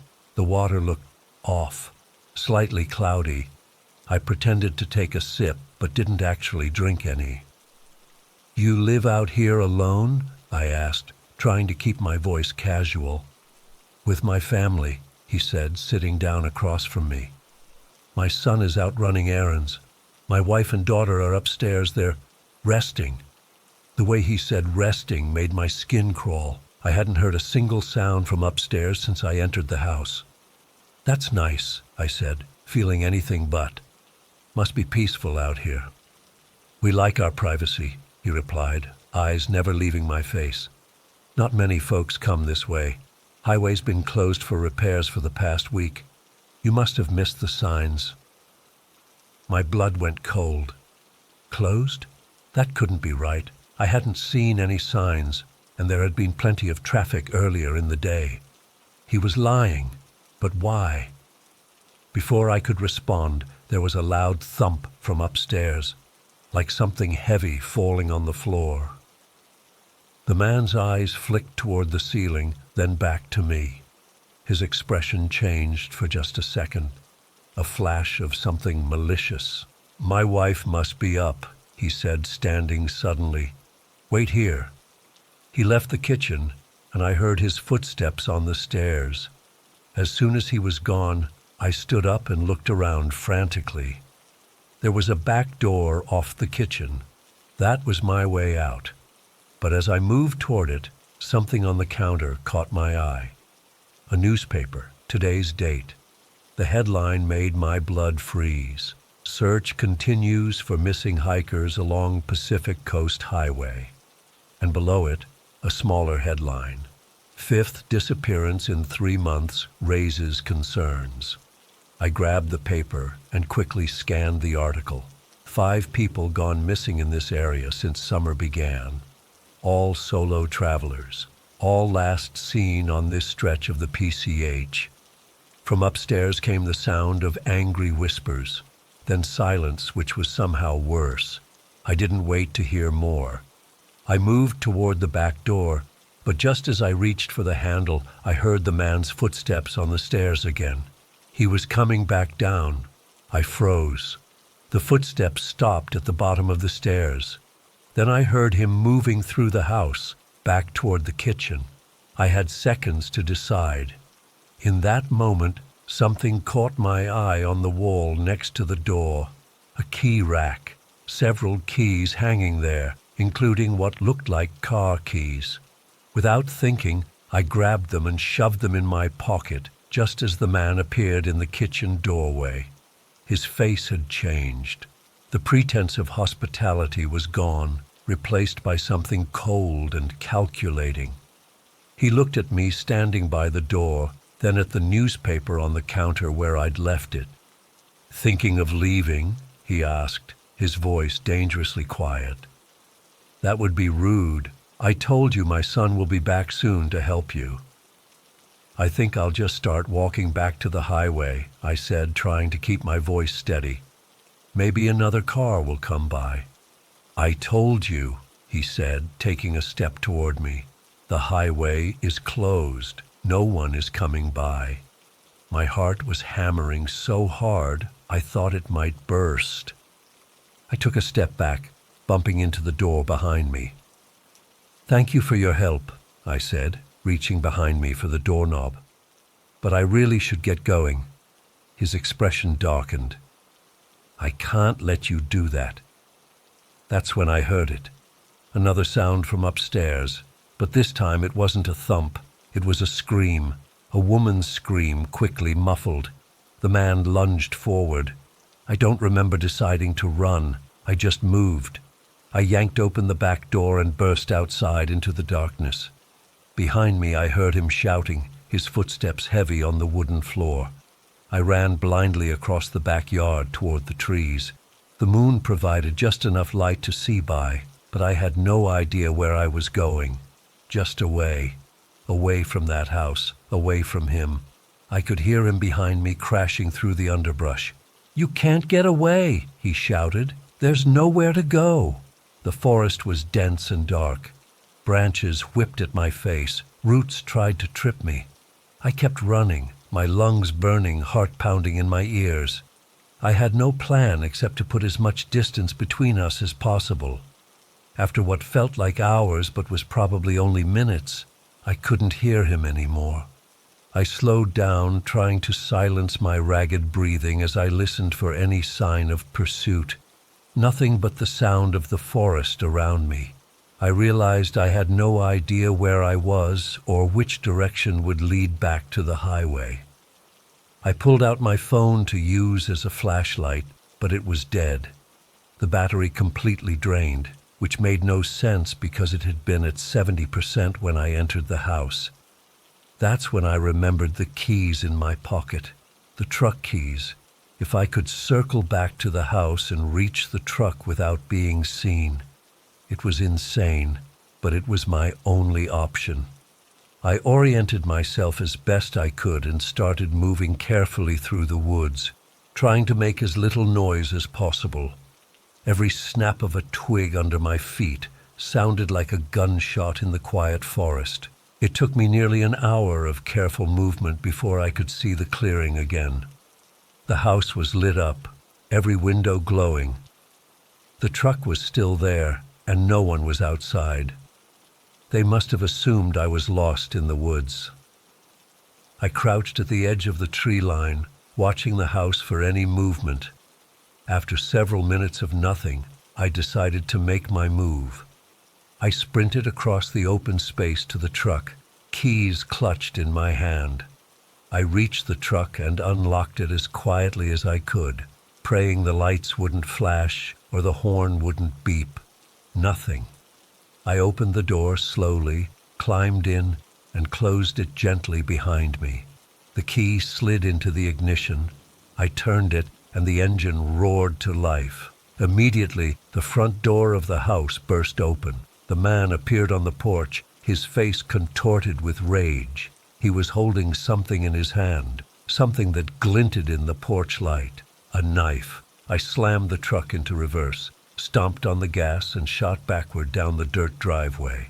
The man was running toward me, screaming words I couldn't make out over the engine noise. In the rearview mirror, I saw two other figures emerge from the house. A younger man and a woman, both with the same dark, dead eyes as the first man. I reached the end of the dirt road and cranked the wheel, putting the truck into drive and peeling onto the highway. In my mirror, I could see them standing at the end of their driveway, watching me go. They didn't chase. They didn't need to. We both knew there was nowhere for me to go.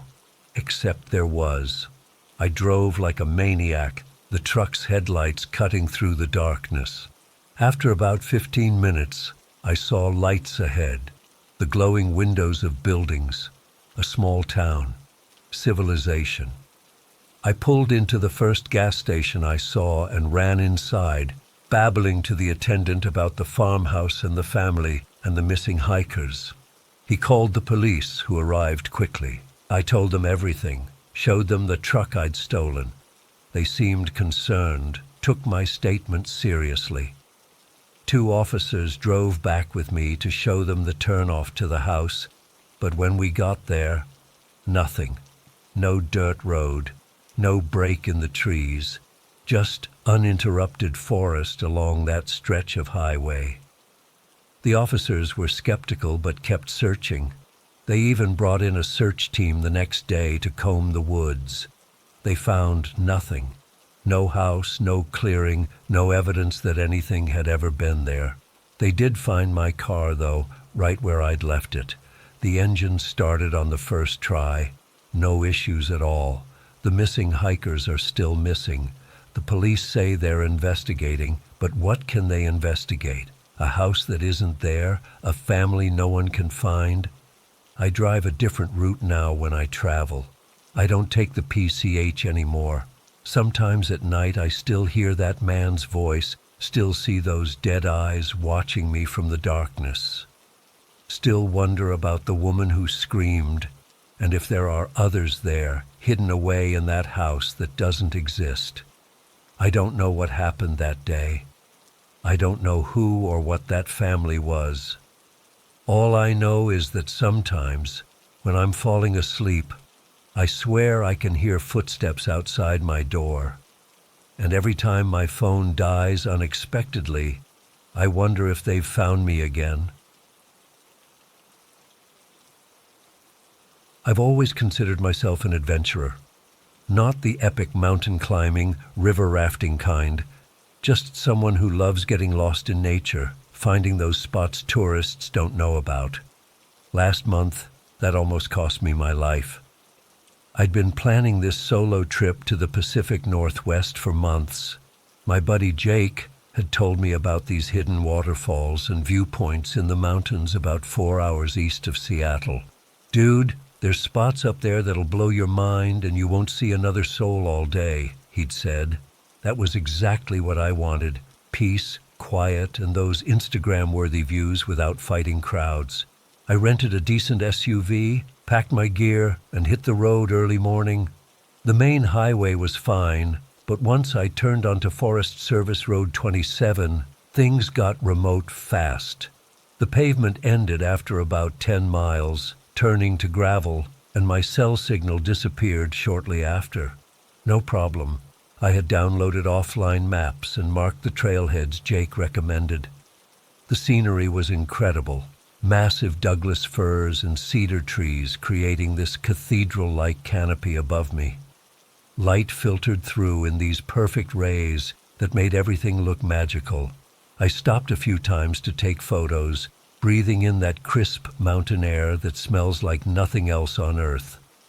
Around 11 a.m., I turned onto an even smaller logging road, barely more than a path really, that was supposed to lead to this hidden waterfall viewpoint. The road got rougher, with basketball-sized rocks that had me crawling along at maybe 5 meters off, the SUV bouncing and lurching. Part of me wondered if I should turn around, but Jake's description of the view kept me going. That's when I first felt it, this prickly feeling on the back of my neck. I've been in the wilderness enough to know when something feels off. I glanced in my rearview mirror but saw nothing except the empty road behind me.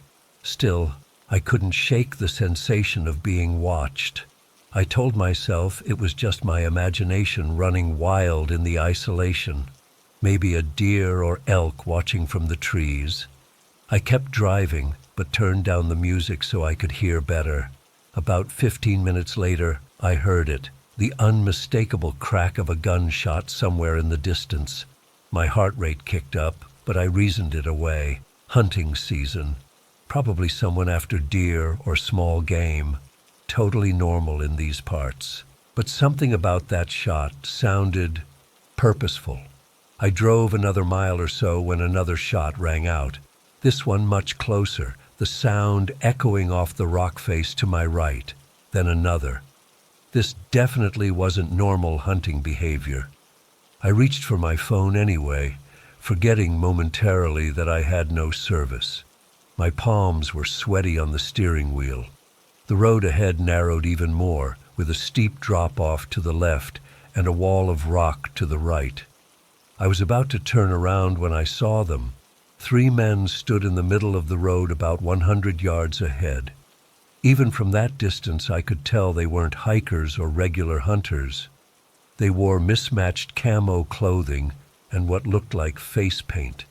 One held what appeared to be a rifle casually pointed in my direction. They didn't wave or signal. They just watched me approach. My stomach dropped. Every instinct screamed danger. I stopped the SUV, considering my options. As I sat there, frozen with indecision, a fourth man emerged from the trees to my right, much closer to my vehicle. He grinned at me, not a friendly smile, but something feral and wrong. He had this thick beard and a baseball cap pulled low, but what struck me most were his eyes, cold and excited at the same time. "Found yourself a wrong turn, city boy," he called out. It wasn't a question. I didn't respond, couldn't respond. My throat had closed up with fear. He took a step toward my vehicle, and that broke my paralysis. I threw the SUV into reverse, cranking the wheel to turn around on the narrow road. As I did, I heard more shouts, and then the sickening sound of another gunshot. Something pinged off the metal near my driver's side door. Holy shit! They were shooting at me, actually shooting at me. Adrenaline took over. I completed the turn, tires spinning in loose gravel, and gunned it back the way I'd come. In my rearview mirror, I saw the man running toward a vehicle partially hidden in the trees, an old green pickup truck. The three men ahead had scattered, presumably heading for vehicles of their own. My mind raced as fast as my heart. Who were these people? What did they want? The obvious answer made me sick. They were hunting me, literally hunting another human being. I pushed the rental SUV harder than I should have on that rough road, bouncing violently over rocks and ruts. I had maybe a 2-minute head start at most. The rational part of my brain tried to form a plan. Get back to the main forest road, then to the highway, then to civilization. Find a ranger station or police. I'd gone maybe a mile when I heard the rumble of engines behind me. A quick glance confirmed my fears. The green pickup and what looked like a black Jeep were gaining on me. The SUV had decent power, but on this terrain, I couldn't outrun vehicles that probably drove these roads every day. When I reached the junction with the slightly larger forest road, I skidded around the corner, nearly losing control. Left would take me back toward the highway, my obvious escape route. Right led deeper into the forest, toward the other trailheads Jake had mentioned. In that split second, I made a decision and turned right. If these guys knew these woods, they'd expect me to head back toward civilization.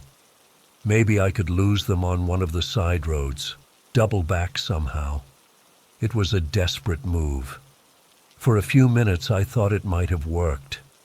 I didn't see headlights behind me. Then I heard the roar of engines splitting up, one following me, one going the other direction. They were covering both options. The forest road wound along the edge of a ridge, trees on one side, a steep drop-off on the other. I was pushing 40 km/h on a road that should be taken at 20, tops. Each curve sent my stomach lurching. Behind me, the headlights were gaining ground. I rounded a sharp bend and felt my heart stop. Directly ahead, maybe 200 yards away, was the black Jeep, parked sideways across the road, completely blocking my path. A man stood next to it, rifle raised. I had seconds to decide. Stopping meant death. Trying to squeeze past on the cliffside was suicide. The only other option was equally insane. There was a small break in the trees on the right side, what looked like an old logging path going steeply downhill. Without fully processing what I was doing, I cranked the wheel right and plowed into the gap. The SUV lurched downward at an alarming angle. Branches whipped against the windshield. I was completely out of control, essentially sledding down the mountainside in a 4,000-pound metal box. What happened next is still a blur. The SUV hit something, a rock, a stump, I don't know, and began to roll. I remember the terrible sensation of weightlessness, then impact after impact as the vehicle tumbled. The airbags deployed, the windows shattered, and I was thrown around despite my seatbelt like a rag doll in a washing machine. When everything stopped moving, I was upside down, suspended by my seatbelt, with blood dripping from my forehead into my eyes. The SUV had come to rest against a massive tree, driver's side up. Through the shattered window, I could see the steep slope I'd just tumbled down. Miraculously, nothing felt broken, though everything hurt. Above me, I heard shouting and saw flashlight beams cutting through the trees. They were coming down after me. Pure survival instinct took over.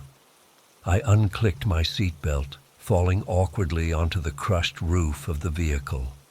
I grabbed my backpack, which had somehow stayed in the car, and squeezed through the broken passenger window, cutting my arm in the process. I stumbled away from the wreck, deeper into the forest, moving as quickly and quietly as my battered body would allow. The darkness under the trees was almost complete. I had no idea where I was going, just away from the voices and lights. After about 10 minutes of blind panic running, I collapsed behind a fallen log, gasping for breath. My whole body trembled. I could hear my pursuers in the distance, their voices carried on the wind, but they seemed to be still at the crash site. He can't have gone far. Spread out, check for blood trails. I needed a plan. In my pack was a small first aid kit, a flashlight, a water bottle, some trail mix, and a light jacket. No weapon except a small pocket knife. My phone had no signal, but the GPS might still work if I could get to higher ground. I forced myself to think. These men knew these woods far better than I did. They had vehicles, weapons, and probably night vision or thermal imaging gear for all I knew. My only advantage was that they didn't know exactly where I'd gone after the crash. I decided to move perpendicular to the slope, neither up toward the road nor down deeper into the valley, but along the contour of the mountain. If I could get far enough away, maybe I could then find a way to circle back to a different section of the main road. For hours, I pushed through underbrush, crossed small streams, and navigated around deadfalls, stopping frequently to listen. Sometimes, I'd hear distant shouts or the crack of a branch, sending me into a fresh panic. Twice I heard vehicles on roads somewhere above me, engines revving as they patrolled. As dusk approached, the forest grew even darker. I couldn't risk using my flashlight. I found a small hollow beneath a massive cedar tree, its roots creating a partial cave, and wedged myself inside, trying to make myself as small and invisible as possible. The temperature dropped rapidly after sunset. I put on my jacket but still shivered uncontrollably, from cold and fear in equal measure. Every sound in the darkness became a threat. An owl's hoot made me flinch. The rustle of some small animal in the underbrush sounded like footsteps. I must have drifted into an exhausted sleep despite my terror, because I jerked awake to the sound of voices. Real voices, not dream ones. They were distant, but clear in the still night air. "Spread out more. Check that ravine." They were still hunting, still looking for me. I had no idea what time it was. My phone battery had died hours ago, but the absolute darkness suggested the middle of the night. I forced myself to stay put. Movement in the dark would make more noise than staying hidden. As I sat there, breathing as quietly as possible, a new sound reached me, the low, distant rumble of a vehicle on a road.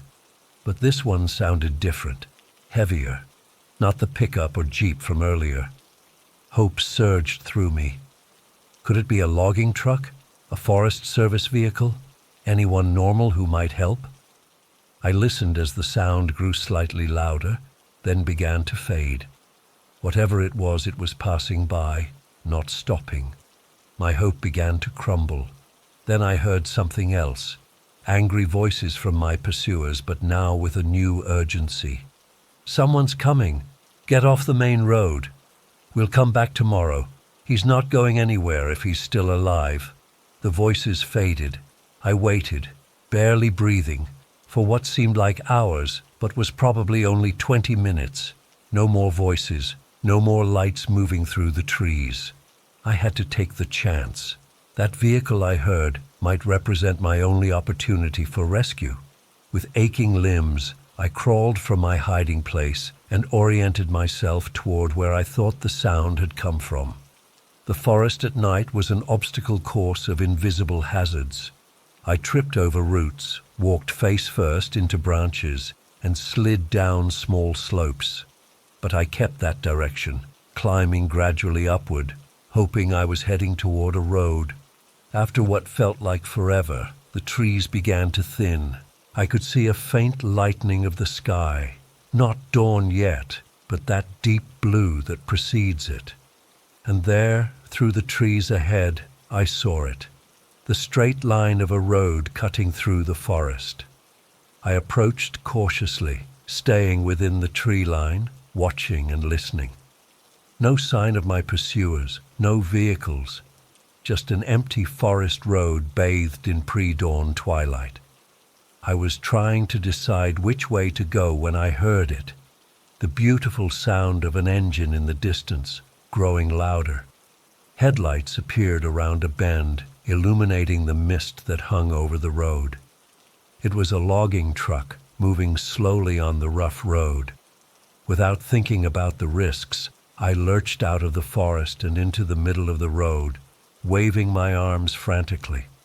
The truck's brakes squealed. It stopped about 50 feet from me. For a moment I feared I'd made a terrible mistake. What if this driver was with them? The door opened, and a middle-aged man looked down at me with shock. "Jesus Christ, what happened to you?" he called out. I must have been a sight, covered in blood and dirt, clothes torn, wild-eyed with fear. "People hunting me," I managed to say, my voice hoarse from thirst and terror. "Please help." He hesitated only a second before waving me toward the truck. "Get in, I've got a radio." I climbed up into the cab, nearly collapsing with relief. As we drove, I tried to explain what had happened while he called it in on his CB radio. He seemed skeptical at first, but one look at my condition and the genuine terror in my voice convinced him. The authorities met us at a junction about 20 miles away. I spent hours giving statements, first to local deputies, then to state police, and eventually to FBI agents who explained that there had been rumors of hunting parties in these remote areas, but never a living witness. They found my crashed rental SUV where I'd left it. They found shell casings on the forest road. They even found a makeshift camp with evidence of recent use. But they never found the men. The official investigation continues, they tell me. They've increased patrols in the area. They've warned locals to report suspicious activity. But I know how vast those forests are, how many places there are to hide. I still have nightmares about those eyes, that smile, the casual way he called me city boy before trying to kill me for sport. I don't go hiking anymore. I've moved to a new apartment in a crowded neighborhood. I check my locks 3 times before bed, because the truth that haunts me every day is simple. They're still out there. And sometimes, when I'm driving alone and catch a green pickup in my rearview mirror, I wonder if they're looking for me.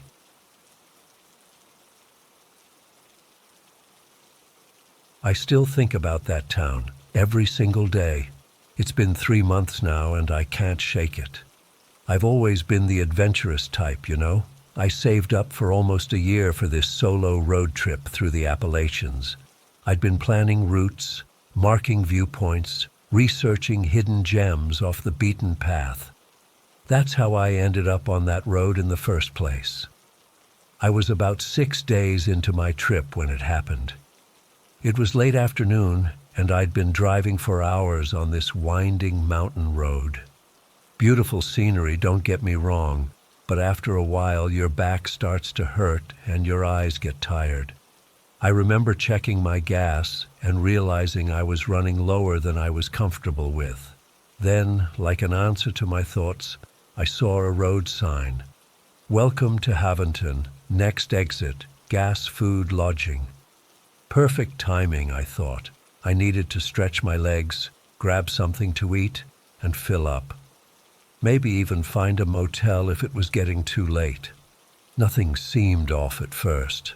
The exit ramp was normal, a bit overgrown with weeds maybe, but nothing unusual for a small mountain town.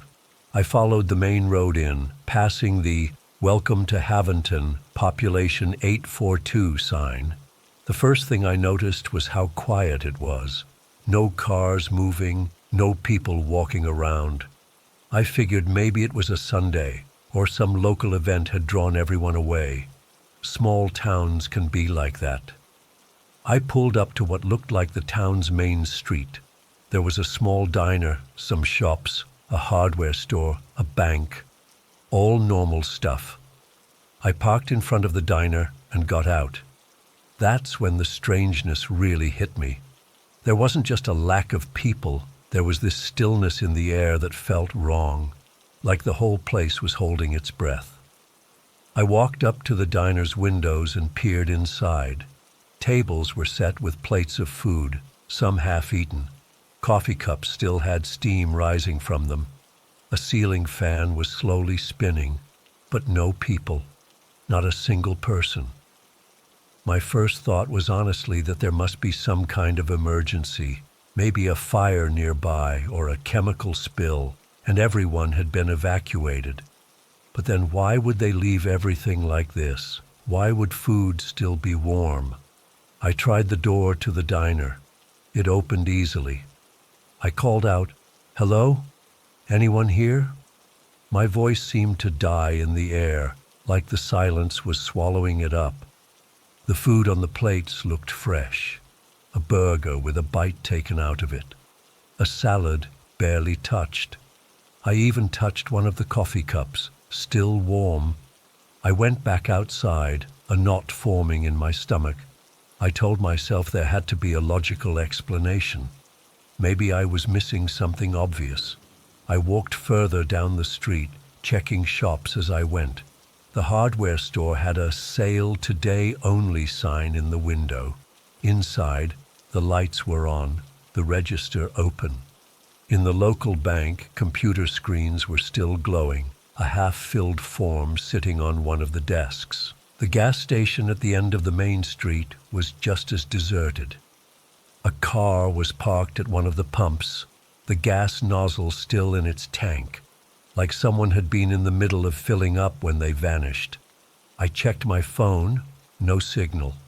Of course, I was starting to get seriously freaked out, but I'm a pretty rational person. I figured I should check some of the houses, see if I could find someone who could explain what the hell was going on. The residential streets were lined with modest homes, some old Victorian style, others more modern.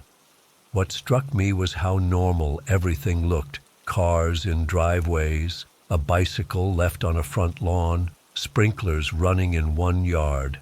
I approached the nearest house and knocked loudly. No answer. The door was unlocked, so I pushed it open, calling out again. Inside, the TV was on, playing some game show. In the kitchen, I found a pot of something on the stove. Some kind of stew, still simmering on low heat. 2 plates were set at the table, forks placed neatly beside them, waiting for a meal that never happened. By this point, my heart was racing. This wasn't right. People don't just vanish in the middle of their daily routines. I went to another house and another, all the same. Signs of life interrupted. Laundry half folded, showers still wet, a child's homework spread across a kitchen table, pencil lying next to an unfinished math problem. In one house, I found a calendar hanging on the wall. The date was correct, that day. Whatever had happened here had happened very recently. Maybe even that same day. I was starting to panic a bit, I'll admit. The whole situation felt like something out of the Twilight Zone. I decided to go back to my car and get the hell out of there. But as I was heading back to the main street, something caught my eye in one of the houses. Movement. Just a flicker in an upstairs window. I froze, staring at the window. Nothing. Then, there it was again, a shadow moving past the glass. My heart practically jumped out of my chest. "Hello," I shouted. "Is someone there?" No response, just that heavy, unnatural silence. Against my better judgment, I approached the house. It was an old Victorian, 2 stories with peeling blue paint. The front door was ajar. I pushed it open slowly, the hinges creaking. "Hello?" I called again. "I'm just passing through. I don't mean any harm. I'm just trying to figure out what's going on here." The interior was dimly lit, dust particles floating in the beams of late afternoon sunlight coming through the windows. I made my way to the stairs, my footsteps sounding impossibly loud on the old wooden floors. As I climbed, each step seemed to groan in protest. At the top of the stairs was a hallway with 4 doors. "Is anyone here?" I called, my voice shaking slightly. The door at the end of the hall was partially open. As I watched, it slowly swung wider, as if inviting me in. I know how this sounds. I know exactly how this sounds, but I swear this is what happened. I should have left right then. I should have run straight back to my car, but curiosity is a powerful thing. I walked down the hall, my entire body tense. I pushed the door open fully. It was a bedroom, sparsely furnished, just a bed, a dresser, and a rocking chair by the window. The chair was moving slightly, rocking back and forth, as if someone had just gotten up from it. On the dresser was a leather-bound book. It looked old, the pages yellowed and the binding cracked. I picked it up and opened it. It was a journal. The last entry was dated that very day. "They're getting closer.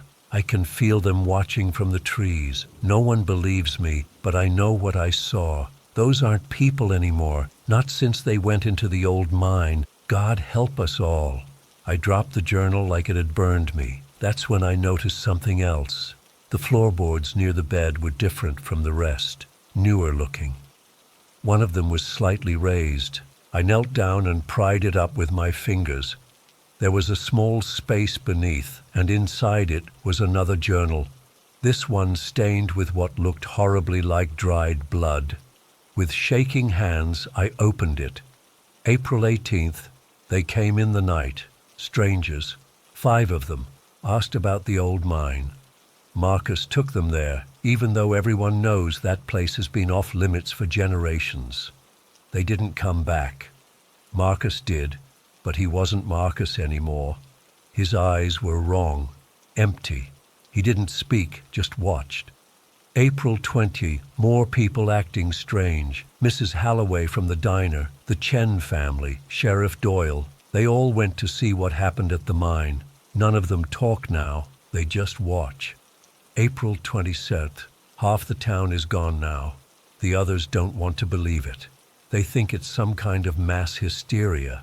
They don't see how the affected ones gather at night, standing in circles in the woods, looking up at the sky. April 23rd, I'm hiding this where they won't find it. If anyone reads this, get out. Don't look back. They take your soul first, then your body. The darkness is hungry. It's spreading. I hear them outside my door now. God forgive us for what we awoke in that mine. That was the last entry. I stood up, the journal clutched in my hand, my heart pounding so hard I could hear it in my ears. And that's when I heard it, footsteps, coming up the stairs.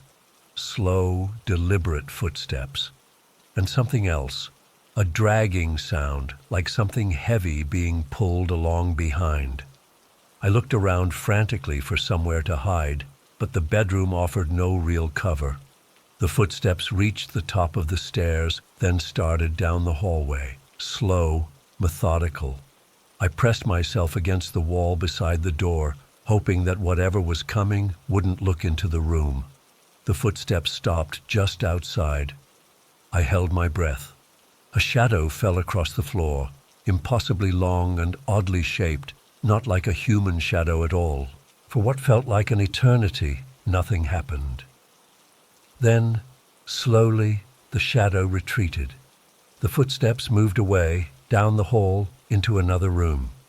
I didn't wait to see what had made them. I slipped out of the bedroom and ran down the stairs as quickly and quietly as I could. Once outside, I sprinted back toward the main street where I'd left my car. The sun was starting to set, casting long shadows across the empty town. As I ran, I couldn't shake the feeling that I was being watched from every window, every doorway. The entire town seemed to be observing me with invisible eyes. I was almost to my car when I noticed something that stopped me cold. All around the town, at the edges where the buildings gave way to forest, people were standing, dozens of them, just standing there, perfectly still, facing inward toward the town center, toward me. They were too far away to make out their faces clearly, but something about their posture was wrong. Too rigid, too still. No one moves like that. No living person anyway. As I watched, frozen in place, they all took one step forward, in perfect unison, like they were connected to a single mind. That broke my paralysis. I ran the final distance to my car, fumbling with the keys, my hands shaking so badly I could barely get them into the ignition. The engine roared to life, and I slammed it into reverse, then drive, peeling away from the curb. In my rearview mirror, I could see them moving now, still in that horrible unison, walking toward where I had been. Not running, just walking with purpose, all at the same pace. I sped through the town, back the way I had come, toward the highway. As I approached the edge of town, my blood went cold. There were figures in the road ahead, more townspeople, standing in a line across the exit, blocking my escape. I didn't slow down. I couldn't. I pressed the accelerator to the floor and aimed for a small gap between two of them. At the last second, they moved, not to stop me, but to let me pass, like they were opening a gate. As I shot through the gap, I glanced at their faces. That was my mistake. I'll never forget what I saw. They looked human, but their eyes were completely black. Not just the iris, but the entire eye. And they were smiling, every single one of them, the exact same smile, too wide for a human face. I didn't stop driving until I was 3 towns over, and my gas tank was nearly empty again. I pulled into a service station where there were plenty of normal people milling about, going about their evening. I've never been so happy to see strangers in my life.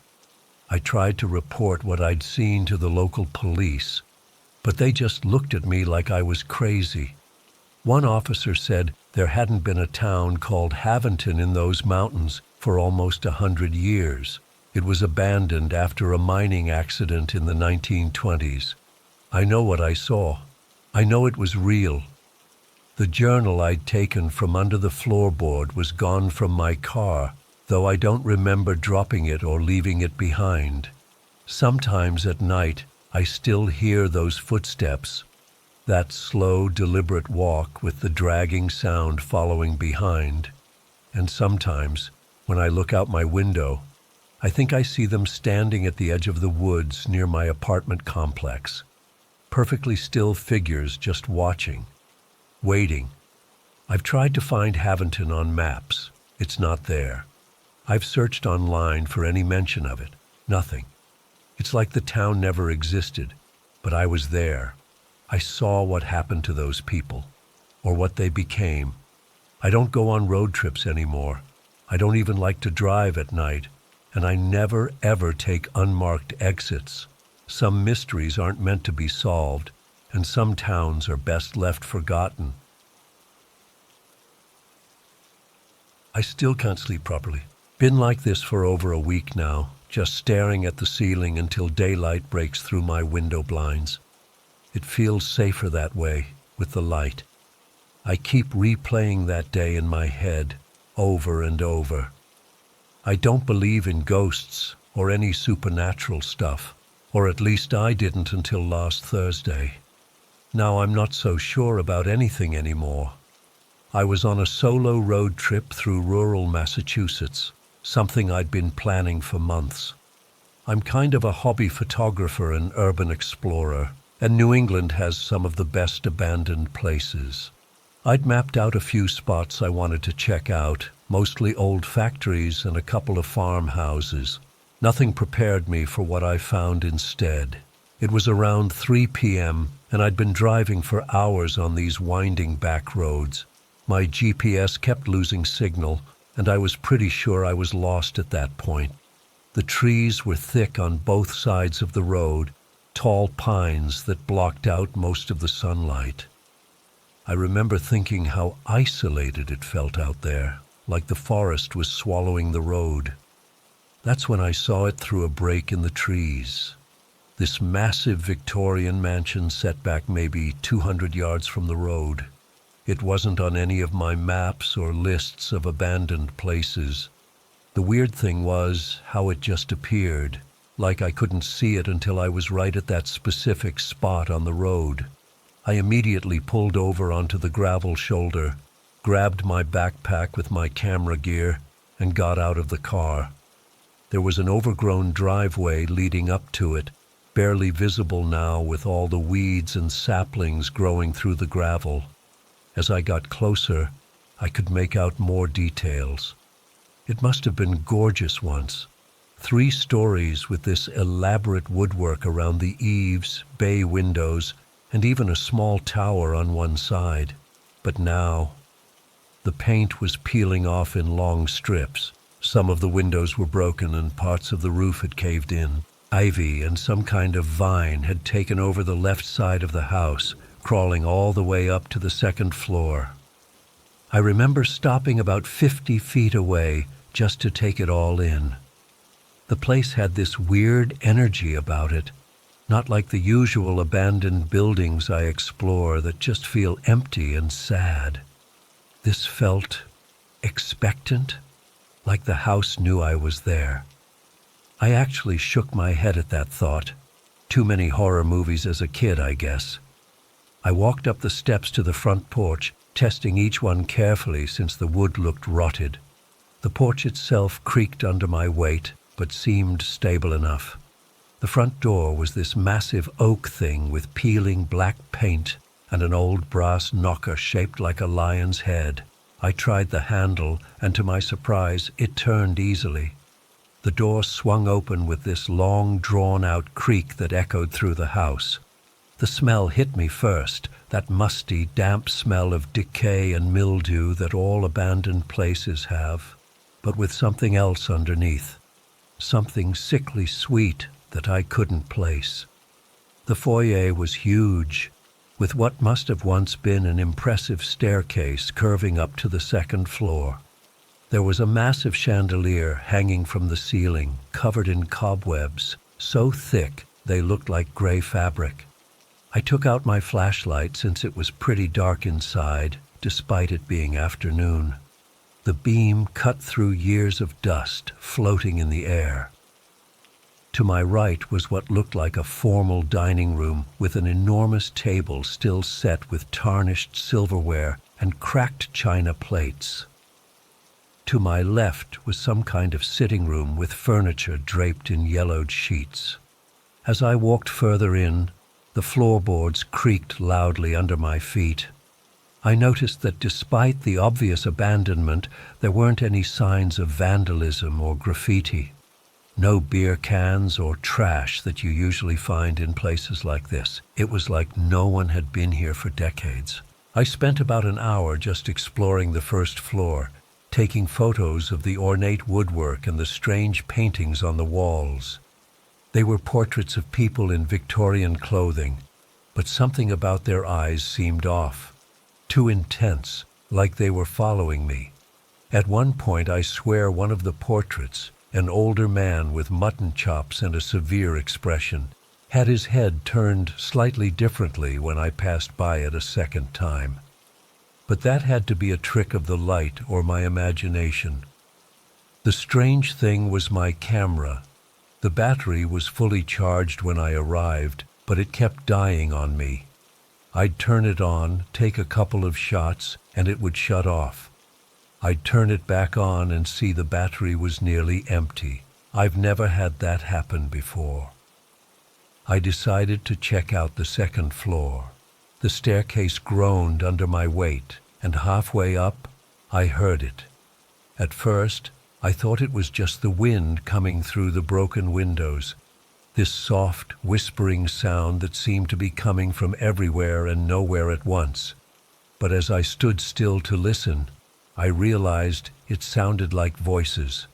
Multiple voices, murmuring too quietly for me to make out any words. I should have left then.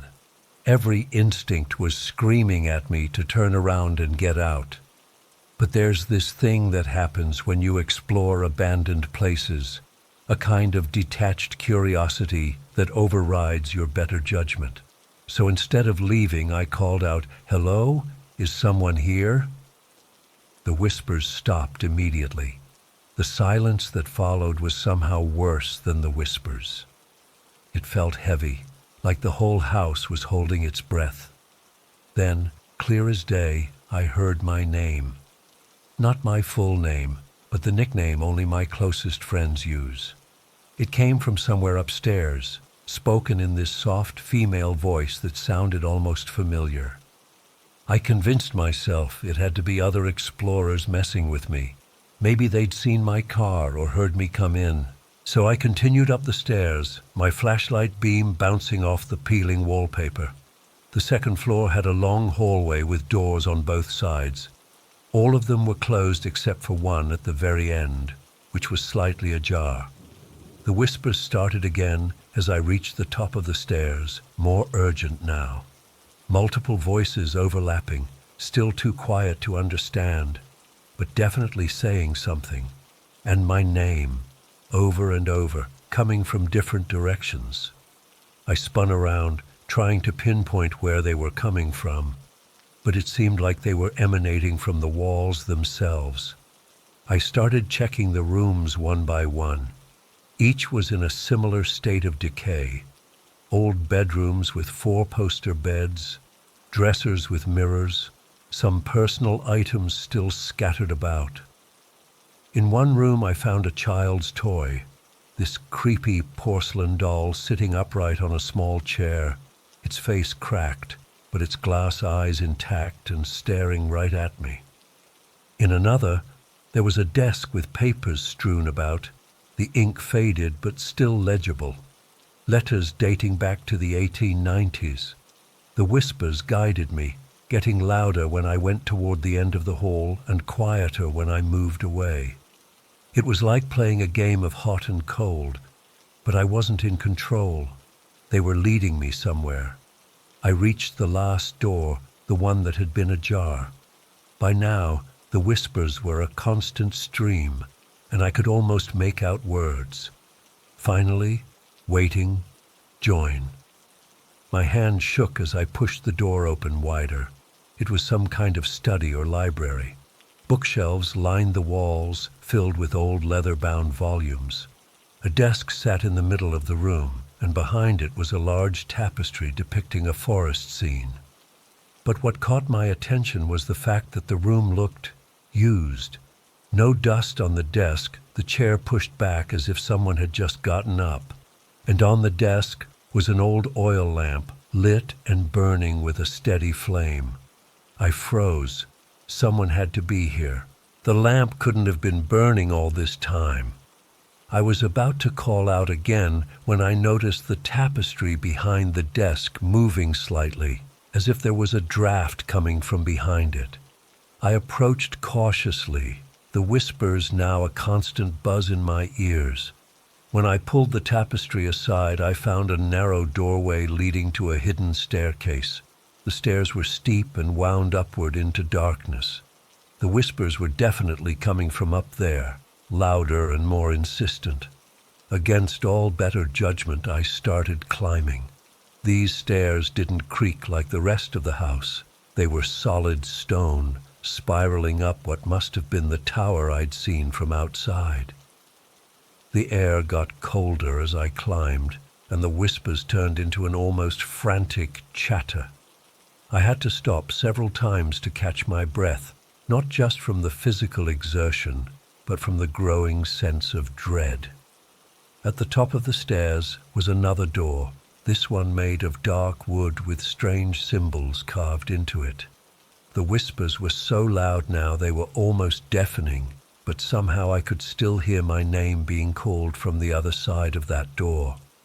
The handle was ice cold when I touched it. I pushed the door open, and the whispers suddenly stopped.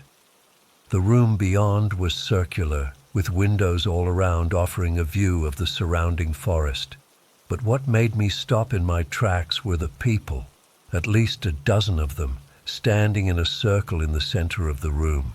They were dressed in clothing from different eras, Victorian dresses, 1920s suits, even someone in clothes that looked like they were from the 70s. But they weren't solid. I could see through them like they were made of smoke or mist. And their eyes, they had no eyes, just empty black sockets that somehow were still fixed directly on me. In the center of their circle was a small table with candles arranged in some kind of pattern. The candles were lit, their flames not flickering despite the draft I could feel coming through the broken windows. The figures weren't moving, just staring at me with those eyeless faces. I couldn't speak, I couldn't even breathe. I just stood there frozen in the doorway as one of the figures, a woman in a Victorian dress with her hair pulled up in an elaborate style, slowly raised her arm and pointed at me. That broke the spell. I turned and ran, practically falling down the stone staircase in my rush to get away. I heard them behind me. Not footsteps, but a sound like wind rushing through trees. The whispers returned, angry now, no longer calling my name but saying things I couldn't understand, but somehow knew were threats. I sprinted through the study, down the hallway, and to the main staircase. As I ran, the temperature in the house plummeted. I could see my breath clouding in front of me. The portraits on the walls seemed to turn their heads to follow me, their painted eyes now as empty and black as the apparitions upstairs. I nearly fell down the main staircase, catching myself on the banister at the last second. When I looked back up, they were there at the top of the stairs, all of those transparent figures, still arranged in their circle, somehow moving as one entity. The whispering had become a roar in my ears. I ran for the front door, my only thought being to get out and back to my car. But when I reached it and grabbed the handle, it wouldn't budge. I pulled with all my strength, but it was like it had been sealed shut. I could feel them getting closer, the air around me getting colder and colder until it hurt to breathe. Panicking, I ran to the nearest window and tried to open it. Stuck. I tried another one. Same result. They were getting closer, the whispers now screaming in my head. In desperation, I picked up a broken chair leg from the floor and smashed it against a window. The glass cracked but didn't break. I hit it again and again until finally it shattered. I didn't even bother clearing away the jagged shards. I just threw myself through the opening, feeling the glass slice into my arm and side as I tumbled onto the overgrown lawn. I scrambled to my feet and ran, not daring to look back. I could still hear the whispers, even outside the house, following me down the overgrown driveway. I reached my car, my hand shaking so badly I could barely get the key in the ignition. As I pulled away, I finally looked in my rearview mirror. The mansion stood there, exactly as I'd found it, but now I could see figures in every window. Dozens of them, all watching me leave. I drove for hours, not stopping until I reached a well-lit gas station with other people around. I was bleeding from several cuts, my clothes were torn, and I must have looked like a madman. But nobody asked questions, and I didn't volunteer any explanations. It's been over a week now. I've tried to find information about that mansion online, going through historical records and old newspapers. There's nothing. No record of any mansion in that area, no history of disappearances or strange occurrences. The few pictures I managed to take before my camera died show nothing but empty rooms, no portraits with strange eyes, no lit oil lamp, no tapestry hiding a secret staircase. Sometimes at night, when everything is quiet, I think I can hear them whispering again, calling my name. And I swear, just yesterday, I looked in the mirror, and for a split second, I thought I saw someone standing behind me. A woman in a Victorian dress, with her hair up in an elaborate style and empty black sockets where her eyes should be. I don't know what I encountered in that house, or why they were calling me there. But I know one thing for certain. They're not done with me yet. And I'm afraid that someday I'll feel compelled to go back and find out why they knew my name.